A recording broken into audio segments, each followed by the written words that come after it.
Hey guys, tonight we're stepping back, way back, into a world where a sudden downpour isn't just an inconvenience, it's a whole ordeal. You probably won't survive.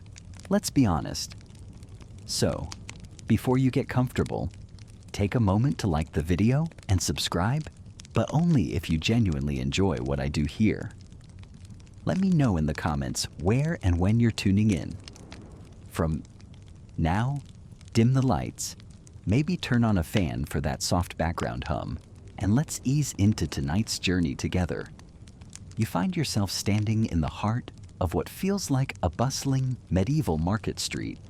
The air, just moments ago, thick with the scent of wood smoke, baking bread from a nearby stall, and the slightly acrid tang of unwashed bodies mixed with livestock, is beginning to change.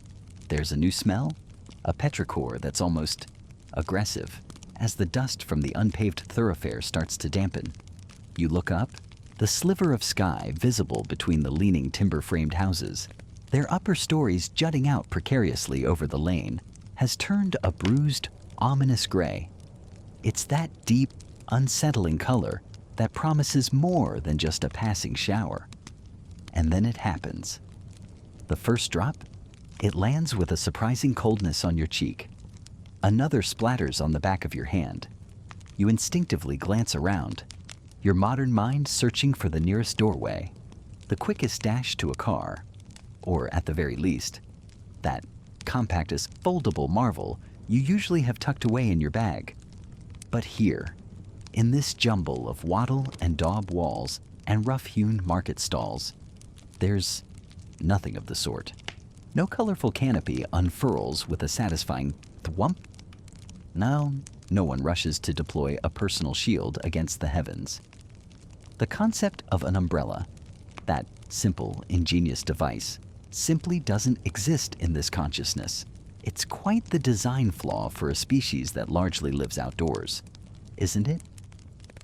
The initial splatters are now a determined drumming, hitting the stretched canvas awnings of the market stalls with a sound like muffled applause. You see a merchant, his face already glistening, hastily trying to cover a pile of dried herbs with a piece of sacking that looks suspiciously like it's already seen better. Drier days. Panic, a very modern and perhaps out-of-place sensation, begins to prickle. What do you do, your woolen tunic, sturdy and practical, just moments ago, suddenly feels like it's about to transform into a very personal, very heavy sponge. The street itself, a charmingly uneven tapestry of packed earth, cobblestones worn smooth by centuries of feet and hooves, and less identifiable detritus, is beginning to sheen. Medieval towns, as you might recall, weren't exactly paragons of urban plannings or sanitation. Mainstream historical fact for you, those narrow kaditidi, winding streets often had a central channel, or kennel, designed to carry away waste and rainwater.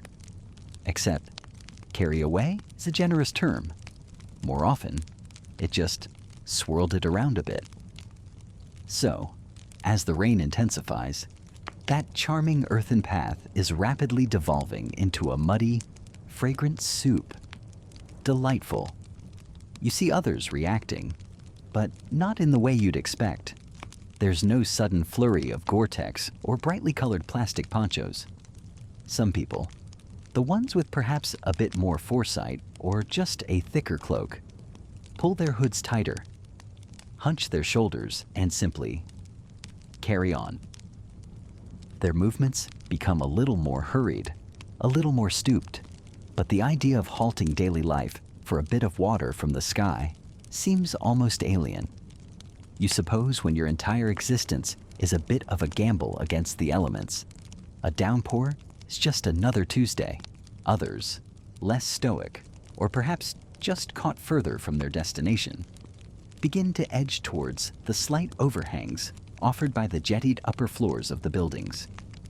These overhangs, a common feature in medieval architecture designed to maximize space on upper levels while keeping the street width at ground level, offer a sliver of protection, but it's a crowded, competitive space. You shuffle under one such ledge, pressing back against the cold, damp timber of a house wall.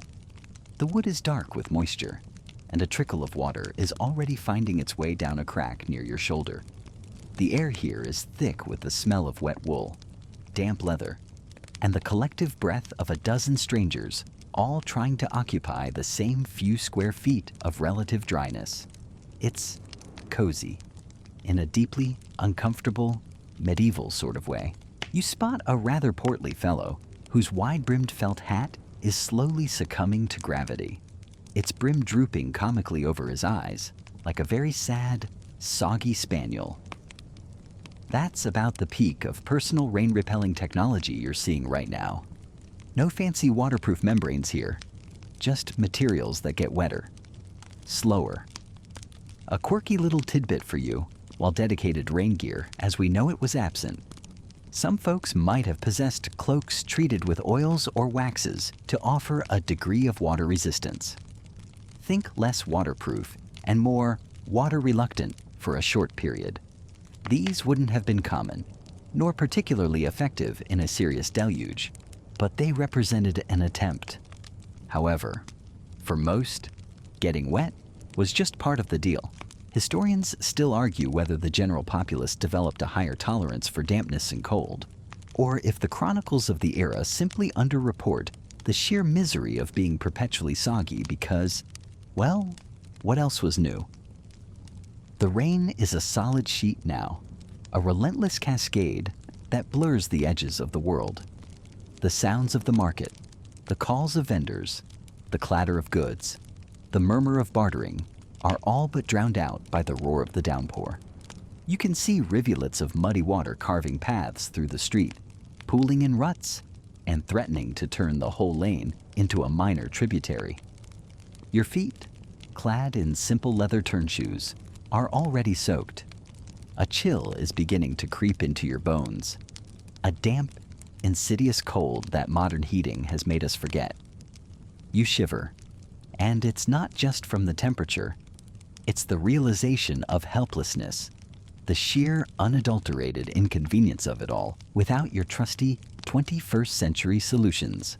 You'd probably pay a king's ransom right now for one of those flimsy $5 emergency ponchos they sell at theme parks. At least it's better than looking like a drowned rat, which is currently your primary fashion statement. Looking out from your very temporary very crowded shelter, you observe the scene. The market stalls are mostly abandoned now, their wares either hastily covered or left to the mercy of the elements. A stray dog, its fur plastered to its skinny frame, slinks miserably along the edge of a building, searching for any scrap of cover. The few people still braving the open are hunched figures, heads down, moving with a grim determination that speaks of necessity rather than choice. There's a certain raw, unfiltered reality to it all. No romanticized notions of chivalry or quaint peasant life can quite mask the discomfort of being cold, wet, and without a totes compact, foldable in sight. It makes you appreciate the simple things, like, say, gutters that actually work, or fabrics designed to keep water out, rather than just absorb it with gusto.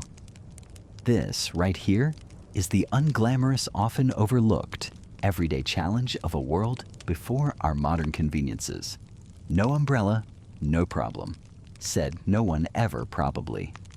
If they'd known what an umbrella was. Now, dim the lights, maybe turn on a fan for that soft background hum, and let's ease into tonight's journey together. So, you find yourself standing on the threshold of a world without high-tech fabrics, without breathable membranes, without the reassuring rustle of a modern rain jacket. The sky darkens, not with the drama of a quick summer storm you might watch from your window, but with a deeper, more persistent gloom. And what are your first lines of defense? The absolute basics. We're talking about the humble hood and the ever-present cloak. These are your go-to garments, the ancient equivalents of grabbing that emergency poncho from the bottom of your bag. Only, well, significantly heavier, and probably smelling a bit more organic. Let's talk materials, shall we? Your most likely companion in this fight against the falling wetness is wool. Wool, as you probably know, has that lovely natural lanolin in it. It's the sheep's own little waterproofing system. And for a short while, it does a surprisingly decent job of convincing raindrops to, find somewhere else to be. The tighter the weave, the better it fares initially. You can almost see those first few drops bead up and roll away. A tiny, fleeting victory. It's warm too, even when it starts to get a bit damp, which is a definite plus when the air itself feels like a cold, wet sponge. You pull that woolen cloak tighter around your shoulders, the rough texture a familiar comfort, at least for now. The hood, often an extension of the cloak or a separate piece, also likely made of the same sturdy wool, frames your face, offering a little tunnel of vision against the gray. Then there's linen, lighter, yes, perhaps a bit more breathable on a clammy day before the real rain hits. But linen, bless its heart, loves water. It drinks it up with an enthusiasm that's almost admirable, if it weren't so inconvenient for you. A linen cloak in a downpour might offer you psychological comfort for all of about 30 seconds before it's clinging to you. Sodden and a bit pathetic, it's the kind of material that seems like a good idea in theory for warmer climes, maybe for a fleeting shower. But when the heavens truly open, linen transforms from a breezy garment into a second, much chillier skin. You can feel the weave of the fabric cold against your arms, your back, not exactly the cozy embrace you were hoping for. And this brings us to their effectiveness, or perhaps their rather charming lack thereof, especially against what our ancestors would have called a proper soaking. For a light mizzle, that fine, misty rain that just hangs in the air, your wool cloak and hood are champions. You can stride through it, feeling quite well protected, the moisture gathering on the outer fibers, but not really penetrating, but a prolonged downpour. That's a different story. Imagine the rain starting in earnest, fat, heavy drops, drumming a relentless rhythm on your hood, on your shoulders. At first, the lanolin in the wool puts up a valiant fight, but water is persistent. It finds its way. The wool begins to absorb the moisture, slowly at first, then with increasing speed. That comfortable weight you felt earlier. It's starting to multiply. Your cloak, which felt like a protective embrace, is now beginning its transformation into a damp, heavy burden. It's about as waterproof as a tea bag. Really. Once it gets going, you can feel the exact moment the tide turns. One particularly insistent trickle of cold water finds its way past the edge of your hood and down your neck. It's a tiny, shocking rivulet, a precursor of what's to come. Soon, that dampness isn't just on the surface, it's seeping through. The color of the fabric darkens patch by patch, then uniformly, until your once sturdy-looking cloak is a sodden mass. The limited effectiveness is no longer theoretical. It's a cold, hard, wet reality. Now, let's truly immerse ourselves in the sensory experience of wearing this saturated ensemble. The weight is the first thing that really hits you. Wool can absorb about a third of its weight in water before it even feels wet. But we're way past that point now. Your cloak, which might have weighed a few pounds dry, now feels like it's actively trying to drag you down into the mud. Each step is an effort, the heavy fabric swinging with a dull, ponderous momentum, clinging unpleasantly to your legs. It's like you're carrying your own personal mobile swamp. And the smell. Oh, the smell of wet wool. It's a very distinct aroma. Earthy, a bit animalic, a hint of lanolin still there, but now mixed with the scent of damp earth and rain. It's not necessarily unpleasant at first, perhaps even a bit rustic and comforting in a strange way. But as you remain damp, and the fabric remains damp, and the air around you is damp, it becomes pervasive, clinging to you as much as the cloak itself. Linen, if you were unlucky enough to be caught in it, develops a slightly different, mustier, almost vegetal scent when soaked. Then there's the feel, the chill. Even wool, famed for retaining some warmth when wet, has its limits. The waterlogged fabric against your skin is cold. The wind, if there is any, cuts through it, and that evaporative cooling effect, so welcome on a hot day, becomes your enemy, leaching warmth from your body. Your hood, once a protective shell, is now plastered to your hair, channeling little streams of water down your temples, into your ears. Sometimes, if you tilt your head just so, a small cascade will run right off the tip of your hood and down your nose. Charming. Visibility shrinks as the sodden edge of the hood droops, and you find yourself peering out from a damp cave. The sounds are muted, yet distinct. The relentless drumming of rain on the fabric changes as it becomes saturated, becoming a duller, heavier thud. There's the squelch of your own movements, the sigh of the heavy material rubbing against itself, perhaps a constant, tiny dripping from the hem of your cloak or the point of your hood. Historians still argue whether the prolonged reliance on such fundamentally flawed garments was a sign of technological stagnation in certain regions, or if it simply reflected a stoic acceptance of discomfort, a sort of, well, this is just how it is attitude that we can barely comprehend from our Gore-Tex-clad perspectives. It's easy for us to judge, isn't it?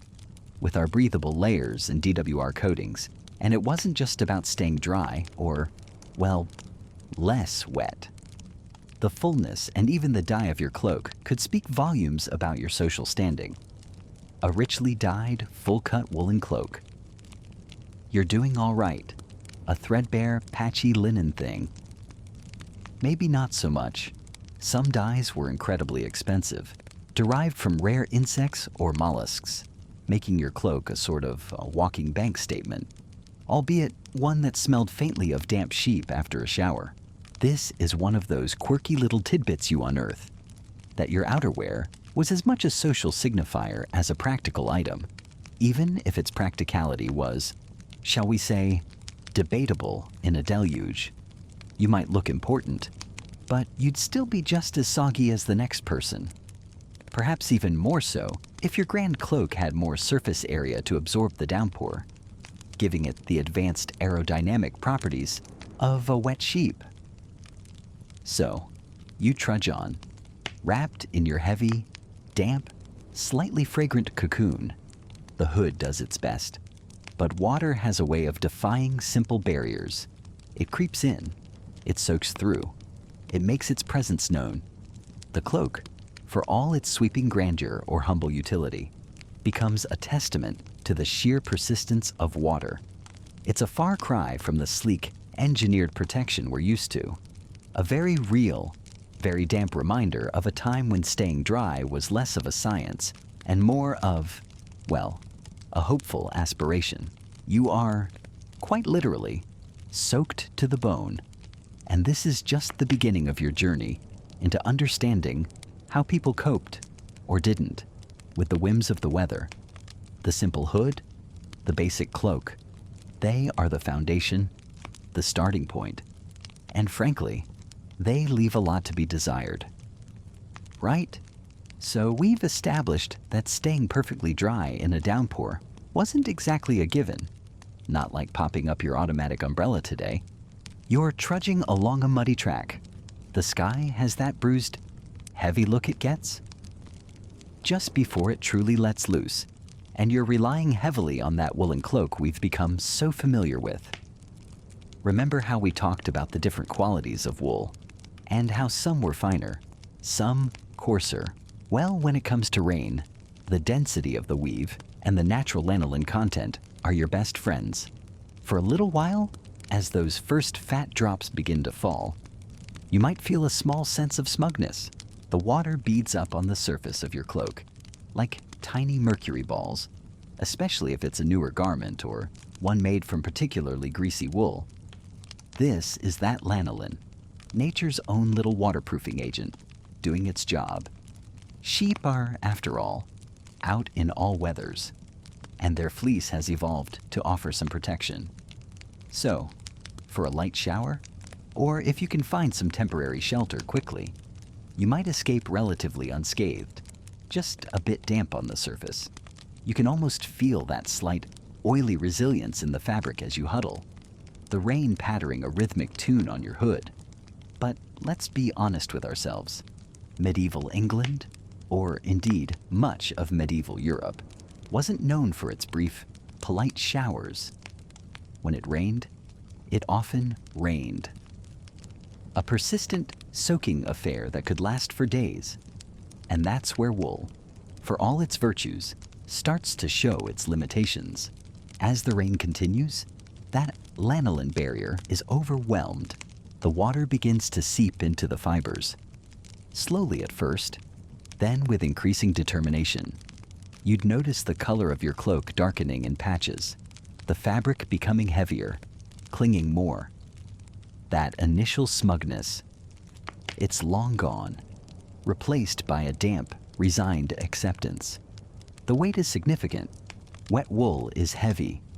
Imagine carrying an extra few pounds, all clinging to your shoulders and back, sapping your warmth. And the smell? Ah, the classic eau de wet sheep. It's an earthy, slightly animalistic scent, not entirely unpleasant in small doses, but it permeates everything. It's the kind of smell that, if you were to bottle it today, you might call essence of authenticity for a historical reenactment, but living with it daily, perhaps less charming. That's a Wang Team mainstream historical fact. For you, wool was the predominant textile, valued for its warmth even when damp, but it absorbed a significant amount of water, becoming heavy. Now, if you were unfortunate enough to be wearing mostly linen, perhaps in warmer weather before the rain surprised you, you'd be in a sorrier state.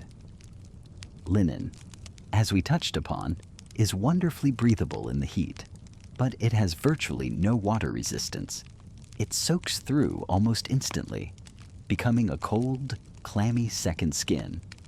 There's a particular kind of chill that comes from wet linen against your body, a dampness that seeps right into your bones. Silk, for the nobility, would fare little better in terms of protection, and the damage to such an expensive fabric from a thorough soaking would be a cause for much lamentation, probably more so than the physical discomfort of the wearer. So, faced with this inevitable dampness, did medieval folk just shrug and get on with it, perpetually smelling faintly of mildew and wet dog? Well, yes, to a large extent, but human ingenuity is a persistent thing. There were, of course, attempts to make fabrics more water-resistant, especially for outer garments like cloaks, or for those whose work exposed them to the elements constantly, like sailors or fishermen. One of the most accessible methods, if not the most aesthetically pleasing, was the application of grease or animal fats. You might take a sturdy woolen cloak and laboriously rub it down with tallow-rendered beef or mutton fat, or perhaps lard. This process would impregnate the fibers, creating a greasy barrier that water would find harder to penetrate. And it would work. To a degree, raindrops would be more inclined to roll off, keeping the underlying fabric, and you, drier for longer. But imagine the downsides. Firstly, the smell. We've got wet wool. Now add the distinct aroma of animal fat, which could turn rancid over time. You'd be a walking medieval air freshener, though perhaps not in a good way. Medieval chic now with extra lard. That's our first little joke. If you're keeping score, then there's the texture. The cloak would become stiff, waxy, and perpetually slightly greasy to the touch. It would also attract dirt and grime like nobody's business. And on a warm day, if the sun broke through, things could get a bit melty and even more fragrant. Plus, the breathability of the wool would be significantly reduced. So while you might be protected from the rain, you could end up rather sweaty underneath. Still, if your alternative was being soaked to the bone and freezing, a greasy, smelly cloak was probably the lesser of two evils. A slightly more refined, though still laborious, approach was using wax, primarily beeswax. You could melt down beeswax, perhaps thinning it with a little oil like linseed or olive oil to make it more pliable, and then rub it into the fabric. This is not unlike how modern waxed cotton jackets are made. In principle, the result would be a garment that was significantly more water resistant. The wax would fill the gaps between the fibers, creating a fairly effective seal. However, the fabric would become quite stiff, especially in cold weather, where it might even crack. Getting an even coating would be a painstaking process. It's less waterproof and more water-begrudgingly resistant. Think of it as convincing a grumpy cat to do anything. It'll resist, but with enough effort, you might get some compliance. That's joke number 2. Historians still argue whether such intensive waterproofing treatments were common for everyday wear or largely restricted to occupational clothing or the very wealthy who could afford specialized garments. For most people, the effort and the side effects, the smell, the stiffness, the way it attracted dirt, likely outweighed the benefits for daily use. A rather quirky, lesser-known tidbit. Related to fabric and water resistance comes from the fulling process of wool. Remember we talked about how wool was processed. Fulling involved cleaning, then vigorously pounding and matting the wool fibers, often with water, heat, and substances like fuller's earth, or even stale urine for its ammonia content. Lovely. I know. This process caused the wool fibers to felt together, creating a much denser, tighter fabric called broadcloth. This fulled wool was naturally more wind and water resistant than loosely woven wool, simply because it was so compact. It wasn't a coating applied afterwards, but an inherent property of the fabric. So, investing in a good, thick broadcloth cloak was already a step towards better weather protection. Without the added grease or wax, oiled leather, of course, was another option for hardy outerwear, and it's naturally quite water resistant if well maintained with fats and oils. Think of a thick leather jerkin or coif. Sailors, in particular, were known for their oilskins, garments made from canvas or heavy linen treated with linseed oil. Linseed oil, when dried, polymerizes and creates a tough, waterproof layer. However, this made the fabric incredibly stiff, heavy, prone to cracking, and very smelly. It was effective for tarpaulins and sails, and for sailors who needed serious protection from sea spray, but hardly practical or comfortable for everyday clothing for your average farmer or townsperson.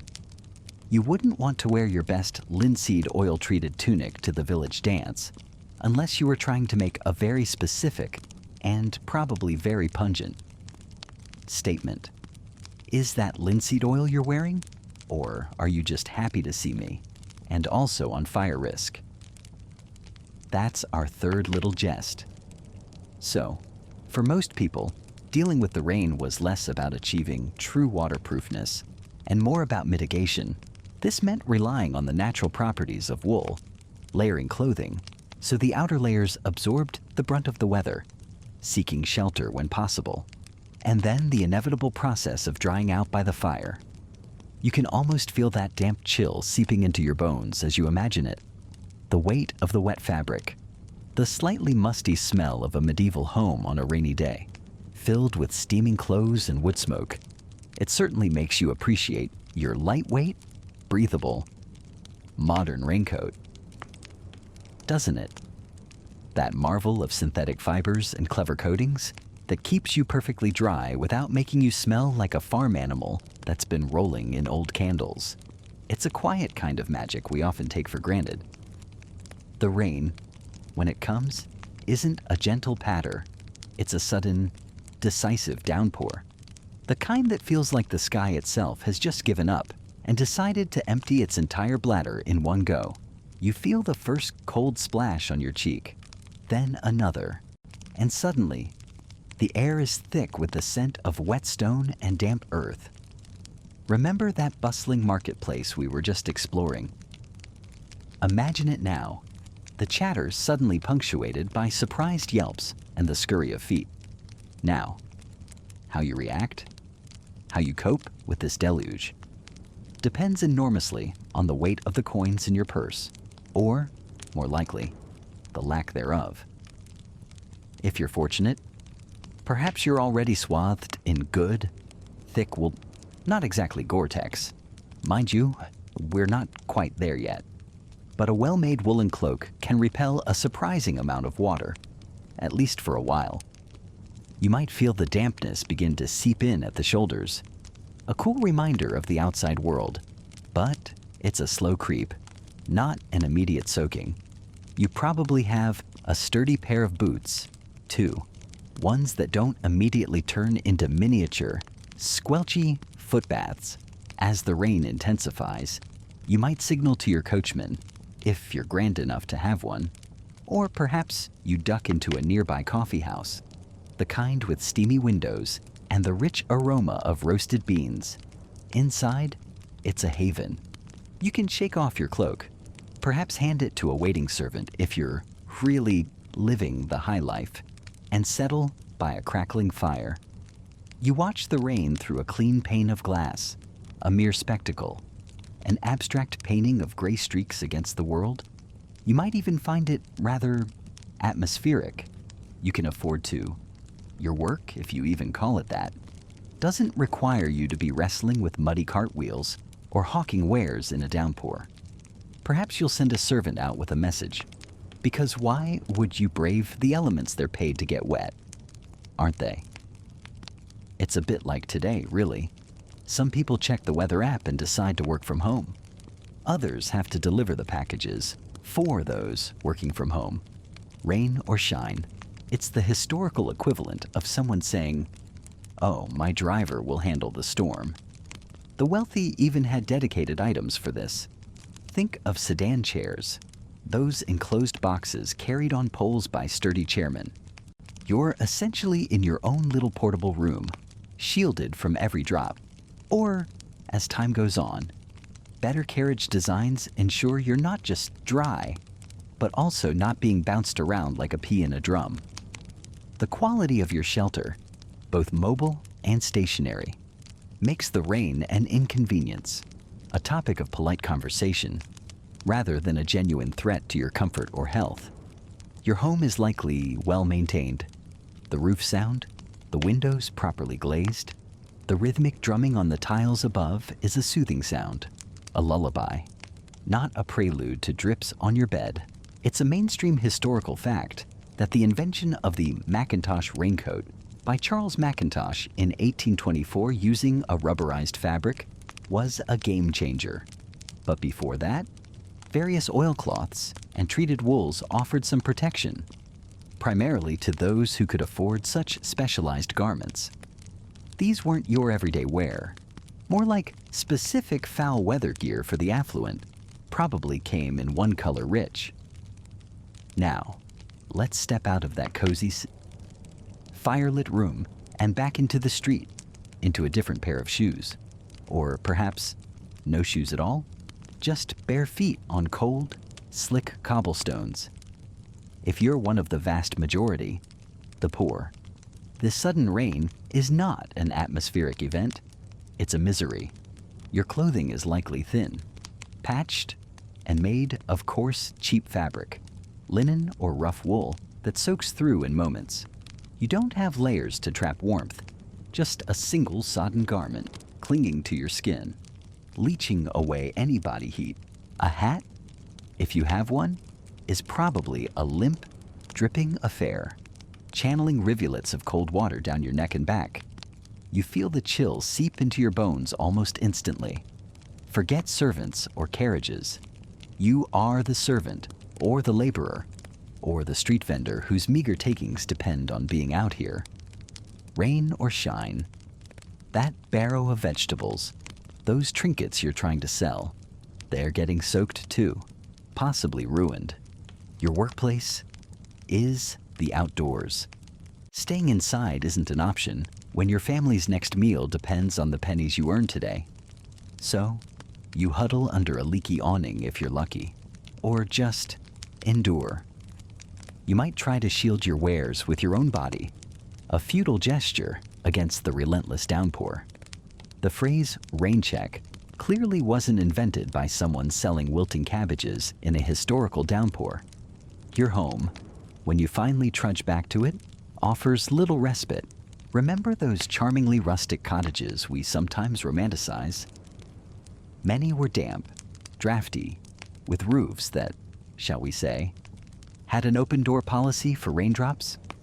The floor might be bare earth, quickly turning to mud. A small remton, smoky fire, if you can afford the fuel, struggles to dry your clothes, filling the cramped space with acrid fumes and only marginally warming the air. Drying clothes could take days, meaning you might be putting on still damp garments the next morning. A perfect recipe for coughs, fevers, and what they often just called a chill, which could, of course, be deadly. Historians still argue whether the perceived hardiness of the lower classes, often commented on by wealthier observers, was a genuine physiological adaptation from constant exposure, or simply a grim acceptance of unavoidable daily suffering due to weather and other hardships. It's probably a bit of both, with a large dollop of the latter, and a side order of what choice did they have. There's a quirky, lesser-known tidbit about urban life, the rise of what were sometimes called Patton's boys, or umbrella men in some cities. Though pattens themselves were overshoes with wooden soles to lift you above the muck, rather than the umbrella carriers. However, for a period before umbrellas became more affordable and commonplace for individuals, you could indeed encounter poor lads, or sometimes older men, who would rent out the use of a large, often cumbersome umbrella, walking alongside you for a fee to keep you dry for a short distance. It's a small example of how even a basic form of rain protection became a microeconomy, a service the slightly less poor could afford, provided by the very poor. It also highlights how essential it was to try and stay dry, even if only for a brief journey from, say, your slightly less leaky carriage to a slightly less drafty doorway. The contrast is stark, isn't it? For one, rain is a backdrop, a minor inconvenience managed with technology, servants, and superior shelter. For the other, it's a direct assault on health, livelihood, and dignity. The sound of rain on a leaky tenement roof, the constant dampness clinging to your skin, the smell of mildew. These are sensory details, far removed from the cozy patter heard from within a warm, dry drawing room. It's almost like the weather itself observes the class divide. And you can bet that when illnesses like influenza or pneumonia swept through a city, often exacerbated by exposure to cold and wet conditions, they didn't exactly hit the rich and poor with equal ferocity. Your ability to simply stay dry, a seemingly trivial thing, was, in reality, a significant marker of your place in the world, and sometimes a matter of life and death. You see the wealthy, perhaps with their early attempts at waterproof cloaks, looking rather smug, while everyone else just looks wet and probably quite miserable if they had the energy left after shivering for it. The rain doesn't send a polite email beforehand, does it? One moment, you're ambling along, perhaps still contemplating the texture of that rough-spun tunic we discussed, and the next, the sky just gives up. Fat, splattering drops begin to fall, quickly coalescing into a determined downpour. Your first instinct, that primal urge, is to find cover. This isn't a gentle summer shower. This is the kind of rain that feels like the heavens are personally offended by your very existence. You glance around, a little frantic, Remember those open-fronted shops? Their awnings, if they even have them, are probably already crowded or laughably inadequate. Your supposedly all-weather woolen cloak, which you were assured would repel a light drizzle, is rapidly proving itself to be more of a medieval sponge. It's an effective way to carry several extra pounds of water, if that's your goal. Honestly, water resistant in the Middle Ages often just meant it took slightly longer to get thoroughly soaked. Your most immediate option, and often the least appealing, is to dash for the nearest eaves. Oh, you press yourself against the cold, damp stone or rough timber of a building, the overhang providing a sliver of protection. It's a bit like hiding under a leaky umbrella held by a very short person. The wind still whips rain into your face, and a steady stream of water, having found its path down the roof tiles or thatch, creates a miniature waterfall just inches from your nose. You're not exactly dry, more like less wet. You might share this cramped space with a stray dog, equally unimpressed, or perhaps a couple of other unfortunates, all exchanging damp, commiserating glances. It's 5-star accommodation. Really, if you're a particularly hardy pigeon looking for a very temporary sublet.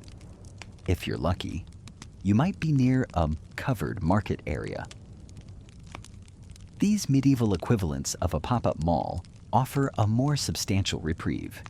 You duck under the expanse of a canvas awning, stretched taut, or perhaps a more permanent wooden roof structure. The sound of the rain changes here, from a direct assault to a muffled roar on the covering above. It's bustling. Merchants are hastily trying to protect their wares, bolts of cloth being bundled, sacks of grain being dragged further from the edges. The air is thick with the smell of damp wool, wet earth kicked up from the pathways, the sweet scent of rain-splashed fruit, and maybe a hint of pig if the butcher's stall is nearby. You can actually move here. Pace a little. Observe the organized chaos. People shout over the din of the rain. Haggling continues, albeit with a certain damp urgency. It's a slice of life, temporarily compressed by the weather. You're still aware of the storm, but you're an observer now, not a direct victim. These covered markets, or shambles, as some meat markets were called, were vital economic arteries, and their partial covering was as much for protecting goods as for the comfort of shoppers and sellers.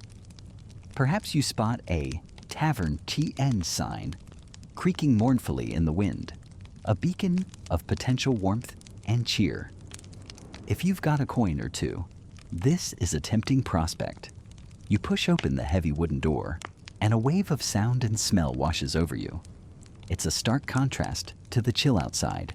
Smoky, loud, and smelling of ale, sweat, and perhaps some stew simmering over the hearth.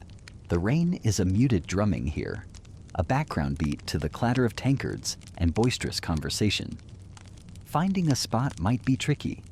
You're not the only one with this bright idea, but even standing near the door, feeling the heat from the fire, is a significant upgrade. It's a good excuse to linger, perhaps nurse a small ale, and wait out the worst of it. The quality of ale could vary wildly, of course, from something quite palatable to stuff that tasted like it had also been used to put out a small fire. But when you're damp and cold, beggars can't be choosers. Then, of course, there's the Moe Church. Its massive stone presence is a constant in any medieval townscape. Churches, as you know, were far more than just places of Sunday worship. They were the heart of the community, often open throughout the day. This is a mainstream historical fact. They served as meeting places, safe havens, and even sometimes as marketplaces in their outer precincts. You might slip through a side door into the cool, echoing nave. The rain on the vast slate or lead roof creates a deep, resonant drumming, a sound that's almost soothing in its immensity. It's usually much quieter here than in the tavern or market, a hushed sanctuary. Light filters dimly through stained glass windows, painting muted colors on the stone floor. You might see others like you, huddled on benches or leaning against pillars, their heads bowed, perhaps in prayer, perhaps just grateful to be out of the deluge. The air smells of old stone, beeswax, and maybe a lingering trace of incense. A quirky, lesser-known tidbit is that many larger churches and cathedrals had a marvashia parvis, a sort of paved area or enclosed court, often colonnaded or arcaded, in front of the main west door. This space, sometimes partially covered, was frequently used for secular business, teaching, or simply as a public gathering spot, offering practical shelter from sudden showers even before you properly entered the sacred space itself. It was a very pragmatic use of architectural features, a sort of liminal zone between the sacred and the profane, perfect for a quick duck and cover, and if you're truly fortunate, truly blessed by the medieval weather gods who, let's face it, seem to have a rather capricious sense of humor, you might be near your own dwelling, or that of a friend who will take pity on your sodden state. Ducking into a private home is the ultimate relief. The door closes behind you, shutting out the storm completely. Here, there's the promise of a fire, the chance to shed that waterlogged cloak and perhaps find something dry. The sounds are domestic, the crackle of the hearth, the murmur of familiar voices, the feeling of being truly safe and sheltered, even if the roof drips a bit in the corner, which, let's be honest, it probably does, is profound. Whichever refuge you find, there's that universal sigh of relief, that moment when the immediate, miserable assault of the rain ceases. You can hear your own thoughts again, instead of just the drumming in your ears and the squelch of your shoes, which now feel like they're auditioning for a role as miniature, very personal swamps. You might shake yourself off like a wet dog, wring out the hem of your tunic, and exchange a few words with fellow shelter seekers. Nasty spell, this, someone might mutter, and you'd nod in vigorous, damp agreement. The question of how long you could linger in some of these public or semi-public spaces is interesting. Historians still argue whether the perceived nuisance of loitering, especially when seeking shelter from inclement weather, was as sharply defined or policed in medieval times as it might be in some modern contexts. Was there a greater community tolerance for people simply needing a dry spot, a sort of unspoken understanding? Or were there subtle pressures to move along once the worst had passed, especially if you weren't actively contributing to the commerce of the market or the coffers of the tavern? Likely, it varied wildly depending on the specific location, the disposition of the person in charge, and frankly, how prosperous or threatening you appeared. For now, though, you're out of the worst of it. The wind howls a little less fiercely against the walls of your chosen haven. The rain continues its relentless rhythm on the roof, a constant reminder of what you've escaped. You watch the sheets of water through a doorway or a small, grimy window, and there's a certain detached comfort in observing the storm from a position of relative dryness. It's a temporary truce with the elements, a small victory in a world where the weather, much like a feudal lord, often did exactly as it pleased, with very little regard for your plans or your very expensive, not at all waterproof, new hat. You take a deep breath, feeling the chill start to recede, and you wait. Because in medieval times, much like now, sometimes all you can do when it rains is wait, and maybe hope your shoes dry out before you have to venture forth again. And so, after navigating those surprisingly treacherous dry conditions we talked about, you might think a little rain would be a relief, a nice way to cool down. Perhaps, oh, you sweet summer child, the sky, which had been a rather indifferent gray, now decides to properly commit to the bit, and the drizzle thickens into a determined downpour. It seems your journey is about to get authentically moist. You find yourself for the moment, back within the comforting, or perhaps not so comforting, embrace of a town. The rain immediately changes the character of the street. What were, moments ago, dusty patches and vaguely defined pathways now begin to coalesce into a slick, treacherous morass. Remember those charmingly uneven cobbles? If the street was grand enough to have them, they are now islands in a growing sea of mud, each one a potential ankle twister. More likely, there are no cobbles, just packed earth, and it's surrendering, enthusiastically, to the deluge. You take a tentative step, and your boot, one of those sturdy ones we hoped would last, makes a sound like a sad sigh as it sinks. The mud here isn't just innocent earth and water. Oh no, this is town mud. This is a rich, complex, and deeply fragrant stew. You can detect notes of, well, let's just say the local sanitation system, much like your current travel plans, is largely aspirational. Every household contributes its unique essence to this urban soup. Vegetable peelings, discarded bones from last night's, or last week's, supper. The contents of chamber pots casually emptied from an overhead window. It's all mingling now, lubricated by the fresh rain, creating a sort of primordial ooze that clings with a greedy affection. You suddenly understand why pattens, those little wooden overshoes, were all the rage for a while. A desperate attempt to gain just an inch or two of clearance from the mire. It's like a medieval version of trying to cross a festival field after a 3-day downpour, only with less EDM and significantly more likelihood of contracting something truly medieval. You try to pick your way along the edge of the street, close to the buildings, hoping for slightly firmer ground. Water gushes from a broken drainpipe somewhere above, narrowly missing your head, but adding a fresh cascade to the already overwhelmed central channel, or kennel, that runs down the middle of many such streets. This, in theory, is meant to carry away the rainwater and, well, everything else? In practice, especially during a proper soaking like this, it often just backs up, turning the entire street into a shallow, sludgy river. You see a fellow traveler ahead misjudge a puddle's depth and go in up to his calf. His muttered curses swallowed by the drumming of the rain. The original "watch your step" clearly had very different stakes. There's a distinct aroma now, a damp, earthy, slightly sweet and sour miasma that makes you wish you'd packed a nosegay, or perhaps just a very large peg for your nose. And speaking of things from above, the cry of garde-loup, a corruption of the French garde à l'eau, meaning watch out for the water, was a common warning in cities like Edinburgh before less than pleasant substances were jettisoned from windows.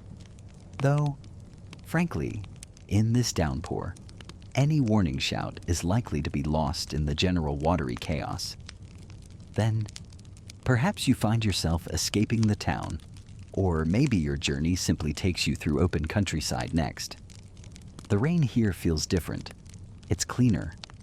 Certainly, less personally offensive to the nostrils, but it presents its own set of equally delightful challenges. The open fields, which might have looked picturesque from a distance, are rapidly becoming waterlogged. Pasture land transforms into shallow lakes, the grass submerged, reflecting the gray sky with a kind of bleak beauty. That quaint country path you were following, it's now a series of elongated, treacherous puddles, connected by stretches of mud so deep and cloying, it seems determined to still your footwear with every step. You thought town mud was bad. This is industrial grade, agricultural mud. It's the kind of mud that swallows cartwheels whole and makes you understand why progress could grind to a literal halt for days, or even weeks. You lift your gaze, and the horizon is a smudged watercolor. There are no friendly shop awnings to duck under here, no slightly less sodden doorways. It's just you, the rain, and an expanse of increasingly impassable terrain. Your cloak, that trusty woolen companion, is now a sodden, heavy weight clinging to you, its lanolin protection long since overwhelmed. Each gust of wind sends a fresh chill through its damp embrace. At least in the country, the mud is mostly, well, mud. Organic, free range, artisanal mud. Perhaps with a hint of sheep droppings for flavor, but generally less of a biohazard than its urban cousin. Small comfort when you're sinking to your shins and the next village feels like it's on another continent. Navigating this is a slow, exhausting business. You learn to probe ahead with a staff, if you have one, testing the depth of the mire. Sometimes, what looks like solid ground gives way with a sickening lurch. The constant tension of trying to maintain your balance, of trying to keep your belongings from getting soaked or lost in the muck, is incredibly draining.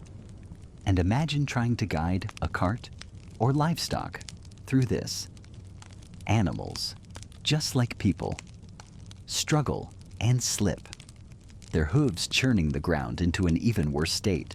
It's a mainstream historical fact that poor road conditions, especially in wet weather, were a massive impediment to trade and communication for centuries. Armies got bogged down, merchants lost goods, and urgent messages could take an age to arrive, if they arrived at all. The Romans, bless their road-building hearts, knew a thing or two, but their legacy didn't always extend to every muddy track. So, you're faced with a choice of miseries. Really, do you prefer the concentrated, refuse-laced sliminess of the town street, where every step is a gamble against slipping into something truly unspeakable, but where, perhaps, a destination or some form of shelter is never too far away? Or do you opt for the vast, open, and cleaner sogginess of the countryside, where the mud might be less offensive to your nose but stretches for miles, threatening to swallow you whole in its sheer indifferent scale? Each has its unique bouquet of difficulties. Historians still argue whether the general medieval populace feared the sudden, violent flooding of urban rivers more than the slow, creeping paralysis that wet weather brought to rural life and agriculture. It's a delightful debate, best pondered when you're warm and dry. Unlike your current, rather squelchy, predicament, one thing is for certain: rain in this era isn't just an inconvenience. It's a fundamental force that shapes your day, your journey, and quite possibly, your lifespan. You just hope your immune system, much like your sense of humor, is robust. And so, as you navigate these bustling, sometimes chaotic streets we talked about in the last section, with their cacophony of sounds, the animals, the vendors, the distant clang of a blacksmith's hammer, your attention is inevitably drawn downwards. Not to admire the intricate cobblestones you might imagine from a fantasy film. Oh no. You find yourself fixated on what lies beneath your feet, because more often than not, especially as you venture away from the very heart of a prosperous city or into any rural area, you're contending with the true ruler of the medieval landscape, mud. This isn't just a bit of damp earth, mind you. We're talking about a spectrum of slop, a veritable connoisseur's collection of mire. Sometimes it's a thin, soupy slurry, little more than dirty water that splashes up your shins with every tentative step, making your simple woolen hose feel like a sodden, clinging second skin.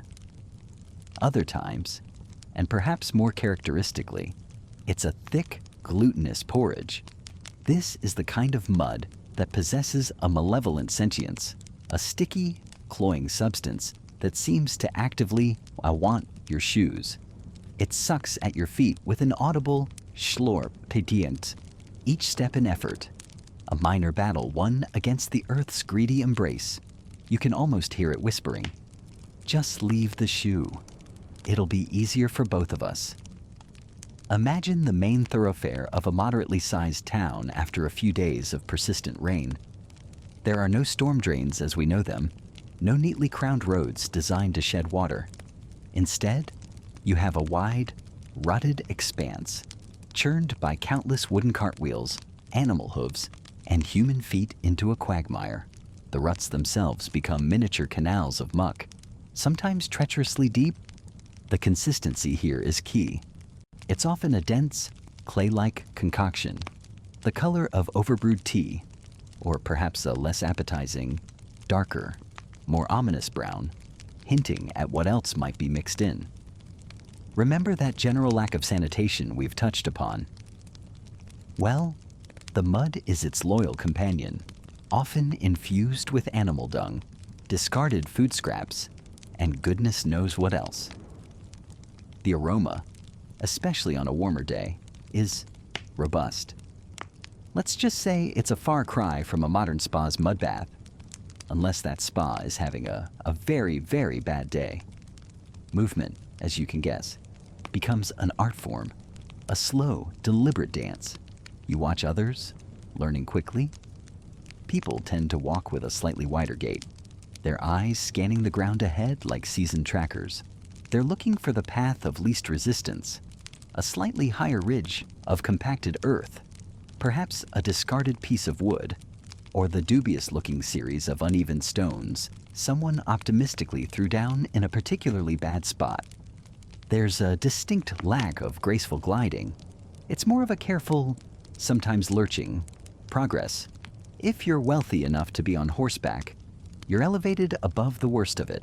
But your horse is doing the hard work, its hooves sinking and pulling with effort. Carts and wagons. They frequently get utterly, hopelessly stuck. A common sight and sound is the bellowing of drivers and the straining of oxen or horses.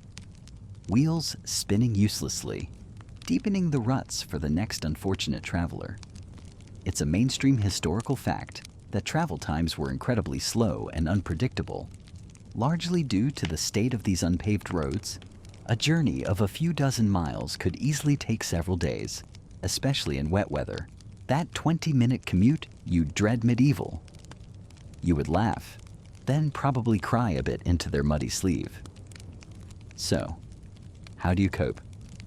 Well, footwear is your first line of defense, though defense might be a strong word.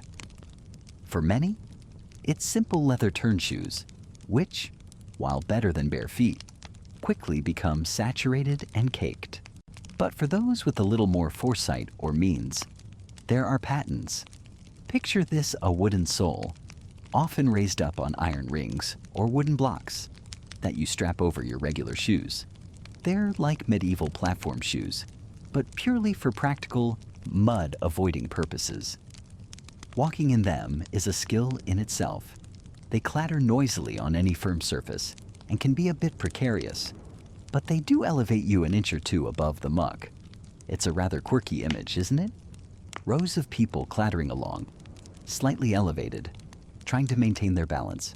It's like everyone's auditioning for a very low-budget, very muddy production of a monster movie.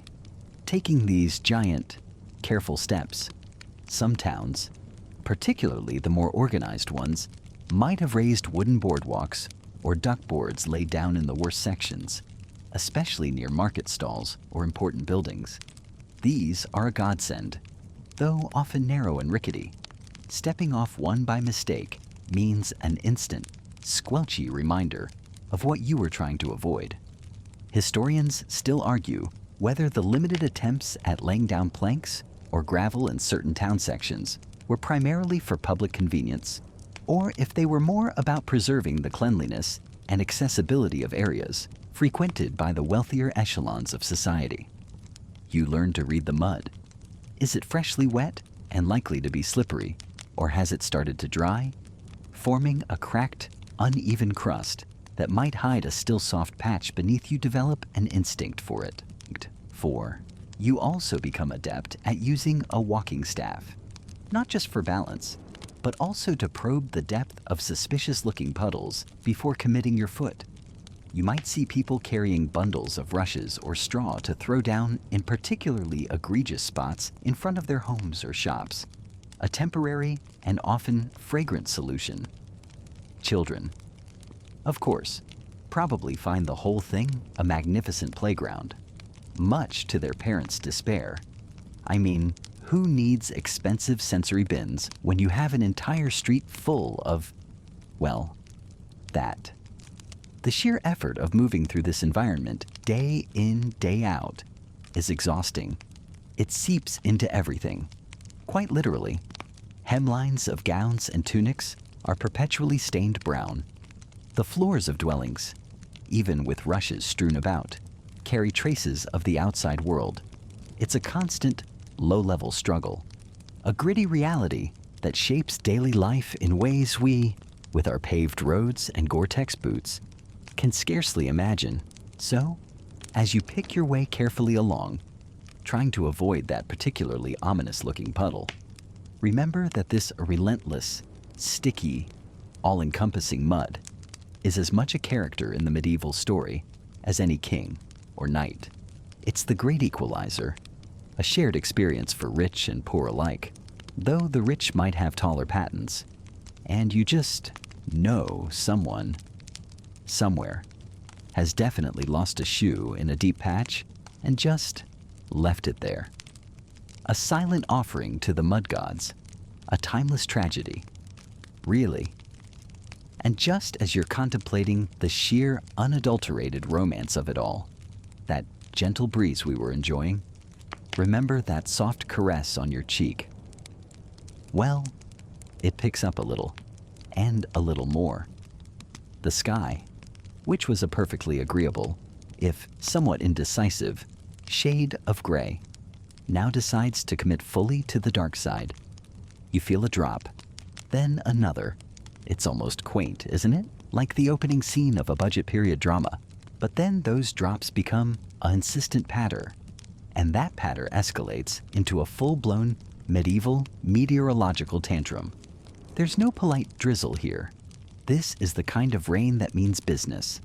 The kind that sounds less like a soothing white noise machine and more like 1,000 tiny blacksmiths hammering away on the roof of the world. Or, you know, just directly onto your head. And the road. Oh, that charmingly rustic track you were ambling along. The one that was, shall we say, organically formed, rather than meticulously engineered. It begins its magical transformation. You watch, with a growing sense of damp dismay, as the packed earth, already a bit loose and dusty from days of travel, starts to dissolve. First, it's just a bit slick, a little greasy underfoot. You might even think, oh, this isn't so bad. A bit of mud never hurt anyone. Famous last words, my friend. Because very quickly, that slickness gives way to a clinging, sucking mire. This isn't your garden variety mud puddle. This is a medieval quagmire, a primordial soup of earth, water, and shattered dreams. The consistency changes from a thin gruel to a thick, unforgiving porridge, and then to something resembling extra sticky toffee pudding, eager to embrace your boots, your horse's hooves, your cart's wheels, and never let go. If you're on foot, each step becomes a monumental effort. Your boots, if you're fortunate enough to have sturdy ones, and not just thin leather turn shoes, become lead weights, caked in inches of this relentless muck. You lift your foot, and it makes a sound like a giant reluctantly unsticking a colossal suction cup. A sort of schluck. Sometimes the mud wins, and your shoe stays behind, a little offering to the gods of terrible journeys. You might try to retrieve it, plunging your arm into the cold, brown ooze. Or you might just sigh and continue on. One foot now even more intimately acquainted with the terrain than the other. Progress slows to a crawl. What was a brisk walk is now a desperate, lung-bursting slog. The rain plasters your hair to your forehead, trickles down your neck, and soaks through your woolen cloak, which, by the way, now weighs about as much as a small sheep and possesses all the aerodynamic grace of a wet mattress. It's like one of those extreme obstacle courses, except the prize at the end isn't bragging rights. It's just maybe finding shelter before nightfall. Maybe. Now, imagine you're on horseback. Your poor steed, bless its loyal heart, is having an even worse time. Horses are not naturally fans of uncertain footing, and this certainly qualifies. Each step for the animal is a gamble. It slips, it slides, its hooves sink deep, sometimes up to the fetlock, making extraction a panicked, jarring effort. You can feel its muscles straining beneath you, its breath coming in ragged bursts. There's a very real danger of your horse pulling a tendon, or worse, breaking a leg, which in these times on this kind of road is often a death sentence for the animal. You might try to guide it to what looks like firmer ground at the edge of the track, only to find that's just a cunningly disguised ditch, now also a slough of despond.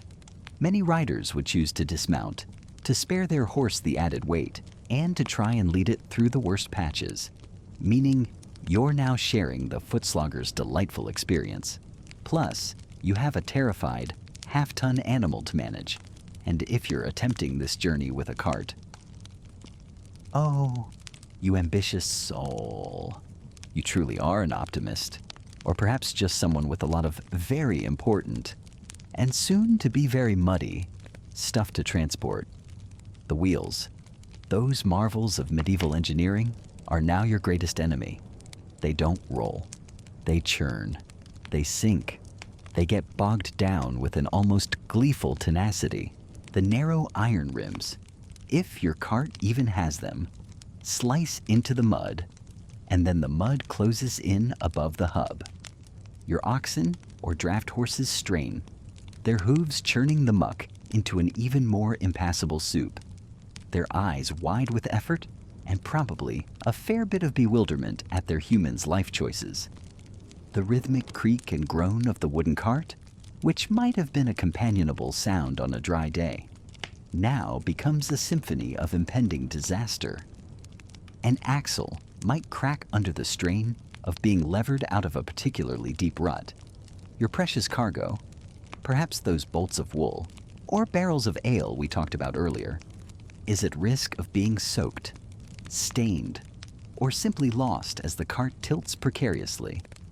Progress isn't measured in miles per hour, but in agonizing feet per hour, punctuated by shouts, curses, and the miserable lowing of exhausted animals. This isn't just inconvenient. It's genuinely dangerous. Journeys that might take a day in good weather can stretch into 3, 4, or more. Supplies run low. The constant damp and chill seep into your bones, leading to sickness.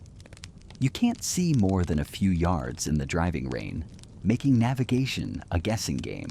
Rivers and streams, which yesterday were charmingly gurgling brooks you could easily ford, are now swollen, brown, and turbulent, utterly impassable without a sturdy bridge. And let's be honest, those aren't exactly every 5 minutes. The Corpus Juris Civilis, that great body of Roman law, parts of which influenced medieval legal thought, actually had provisions regarding public roads. The VAA Publial. But the sophisticated Roman road network, with its engineered drainage and durable surfaces, was a distant memory in many parts of medieval Europe, or had fallen into serious disrepair. So, you're often dealing with little more than a dirt track, and then there's the sheer, unadulterated misery of being caught out. Far from any shelter, there's no handy motel sign flashing vacancy, no popping into a service station for a hot coffee. You're exposed, utterly. The rain doesn't care about your schedule or your comfort. It just keeps coming. Your clothes, likely made of wool or linen, are saturated. Wool, when wet, retains some warmth, but it also becomes incredibly heavy. Linen just clings to you, cold and clammy. You shiver, not just from the cold, but from a deep, penetrating dampness that seems to reach your very marrow. Visibility drops. The world shrinks to the gray. Wet circle immediately around you. Hope, that little flickering candle, starts to sputter. You scan the horizon, desperate for any sign of a hut, a barn, even a decently overhanging tree. Anything to offer a brief respite from the relentless assault. It's a primal kind of discomfort, a feeling of vulnerability that we, with our Gore-Tex and heated cars, can barely imagine. Historians still argue whether the so-called right of way in some regions truly allowed travelers to deviate from the ruined public road onto adjacent private fields to find a passable route, and to what extent landowners would actually tolerate their crops being trampled by desperate, muddy strangers. It's a tricky legal and social question when the alternative is being swallowed by the King's Highway itself. And as for quirky solutions, while some major routes might have had sections of causey or causeway, raised paths, sometimes paved with stones or gravel, these were often narrow and still prone to being overwhelmed or flanked by treacherous bogs in a serious downpour. They were better than nothing, but nothing was a very low bar. You just keep plodding, putting one sodden foot in front of the other, dreaming of a dry fire and wondering if this rain will ever stop. Probably not before you've seriously questioned every decision that led you to this particular moment in this particular downpour. Ah, the joys of medieval travel. You almost wish for a dragon attack, just for a bit of dry heat. Now, as much as you might be picturing those cozy firelit interiors we touched upon, where the rain was merely a pleasant soundtrack to an evening of reading or quiet contemplation, let's gently shift our gaze. You see, for a vast number of people, that same rain wasn't a gentle ambiance. It was an adversary, a constant, unwelcome companion in their daily struggle for survival. Imagine you're one of them, someone whose livelihood is inextricably tied to the great and often very wet outdoors. You're a farmer, let's say. The sky, a bruised, weeping canvas, has been leaking for days. It's not that poetic, gentle shower. It's a relentless, drenching downpour. The paths you usually tread with ease are now treacherous streams of mud, each step a suctioning battle. Your boots, if you even have sturdy ones, are long past soaked. They're just cold, heavy sacks of leather and water, squelching with every laborious movement. You feel that icy dampness seeping into your bones, a chill that no amount of exertion seems to dispel. Your hands, raw and red, try to grip wooden tool handles now slick with rain. Planting seeds. Forget it. They just wash away. Tending to your crops, the delicate shoots are being battered, and your own weight on the saturated soil does more harm than good.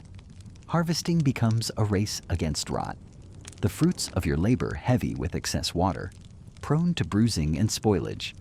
The air itself is thick with the smell of wet earth, an overwhelmingly potent aroma that clings to your clothes, your hair, your very skin. And speaking of clothes, that heavy wool cloak you wear, perhaps treated with a bit of lanolin if you're fortunate, well, it's doing its best, bless its heart. But waterproof back then was often more of a hopeful aspiration than a guarantee. A bit like those one-size-fits-all promises today that never quite deliver for everyone. So, you're damp. Persistently, miserably damp. The kind of dampness that chafes, that makes every movement a small irritating reminder of your discomfort. Productivity plummets. What might take an hour on a dry day stretches into 2 or 3. Your movement sluggish, your spirit slowly eroding with the soil, and yet you persist. Because if these crops fail, if this work doesn't get done, your family doesn't eat. It's that stark, that simple. There's no calling in sick, no rain day option when your supervisor is hunger itself. Now, shift your perspective. You're a laborer in a bustling, muddy port, or perhaps on a construction site for some grand new building we might admire centuries later. The rain here is mixed with the grime of the city, the slickness of wet cobblestones or treacherous wooden scaffolding. You're hauling heavy sacks, their weight amplified by the absorbed water, your footing precarious. The foreman, probably drier than you are under some makeshift shelter, barks orders. The sting of cold rain on your face is constant, blurring your vision. Your hands, perhaps calloused, are still prone to stiffness in the cold, fumbling with ropes or tools. A dropped load could mean injury, or worse, dismissal. That mainstream historical fact we often hear is how much of the infrastructure of the past was built by sheer human effort, and you can bet a significant portion of that effort was expended in conditions like these. Efficiency. It's a cruel joke. Every task is harder, slower, but the ships still need unloading. The stones still need lifting. The rhythm of commerce, or construction, barely pauses for the weather, and certainly not for your comfort. Historians still argue whether the oft-cited stoicism of people in these situations was a genuine resilience born of a different constitution, or simply the grim acceptance of having absolutely no other choice. When the alternative to working in the freezing rain is starvation, your tolerance for discomfort tends to recalibrate rather sharply. You might see children, too, small figures scurrying about, running errands, or helping with lighter tasks, their faces pinched with cold, learning early the hard lesson of endurance. And then there are the market vendors. You stand by your stall, perhaps a rickety wooden affair with a slightly too small canvas awning that drips insistently down your neck or onto your precious goods, the vibrant colors of your produce, or the careful arrangement of your crafts. Now look a bit sad and bedraggled under the gray sky. Fewer customers brave the downpour, and those who do are hurried, less inclined to browse, their coins clutched tightly. You try to keep a cheerful disposition, to call out your wares, but your voice feels small against the drumming rain. Your feet are cold and wet on the damp ground, and you shift from one to the other, trying to keep some sensation in them. Protecting your goods from the rain is a constant battle. A sudden gust of wind can send a spray across your textiles, or ruin a display of carefully milled flour. There's a certain, almost comical desperation to it, like trying to keep a souffle from collapsing in an earthquake. A quirky, lesser-known tidbit from some regions was the belief that certain types of rain were growing rain, and thus good to be out in, while others were sick rain, best avoided. Though, when your rent or your next meal depended on it, such distinctions probably felt rather academic. You might have tried stuffing straw or rags into your worn-out shoes for a bit of extra insulation. A pitiful but earnest attempt against the pervasive chill. The need to earn, to simply make it through the day, overrides everything. Reduced efficiency means longer hours for the same meager pay, or even less. The physical discomfort is a given, a dull ache in your back, a persistent shiver, the rough chafe of wet fabric against your skin. There's no warm office to retreat to, no changing into dry clothes until the day's toil is finally, mercifully, over. And even then, dry might just mean less wet. It's a testament to human tenacity, really, or perhaps just the raw power of necessity, that so much of life continued, so much got done, under such relentlessly unaccommodating skies. You just had to keep going, one damp, cold step at a time. The rain outside continues, a constant, insistent presence. Perhaps even more so now that your focus has shifted entirely indoors. You're nestled within your shelter, whatever form it takes. Remember those early structures we explored, the ones built with such care and ingenuity against the very elements now drumming down upon them. They are truly being put to the test, and you, inside, are a beneficiary of that ancient engineering. The sound is the first thing that truly envelops you. It's no longer the sharp, direct sting of rain on your skin, or the rustle through leaves as you hurry for cover. Instead, it's a more muffled, percussive symphony, a steady, rhythmic drumming on the roof. Perhaps it's tightly stretched animal hides, still faintly smelling of the lanolin or the smoke used to cure them. Or it could be layers of thick thatch, absorbing and channeling the downpour. Or even those sturdy interlocked branches and slabs of bark we saw some groups using. Each drop a tiny beat, a soft thud, in a rhythm that dictates the pace of life for now. You hear it as a constant, soothing, sometimes maddening, white noise.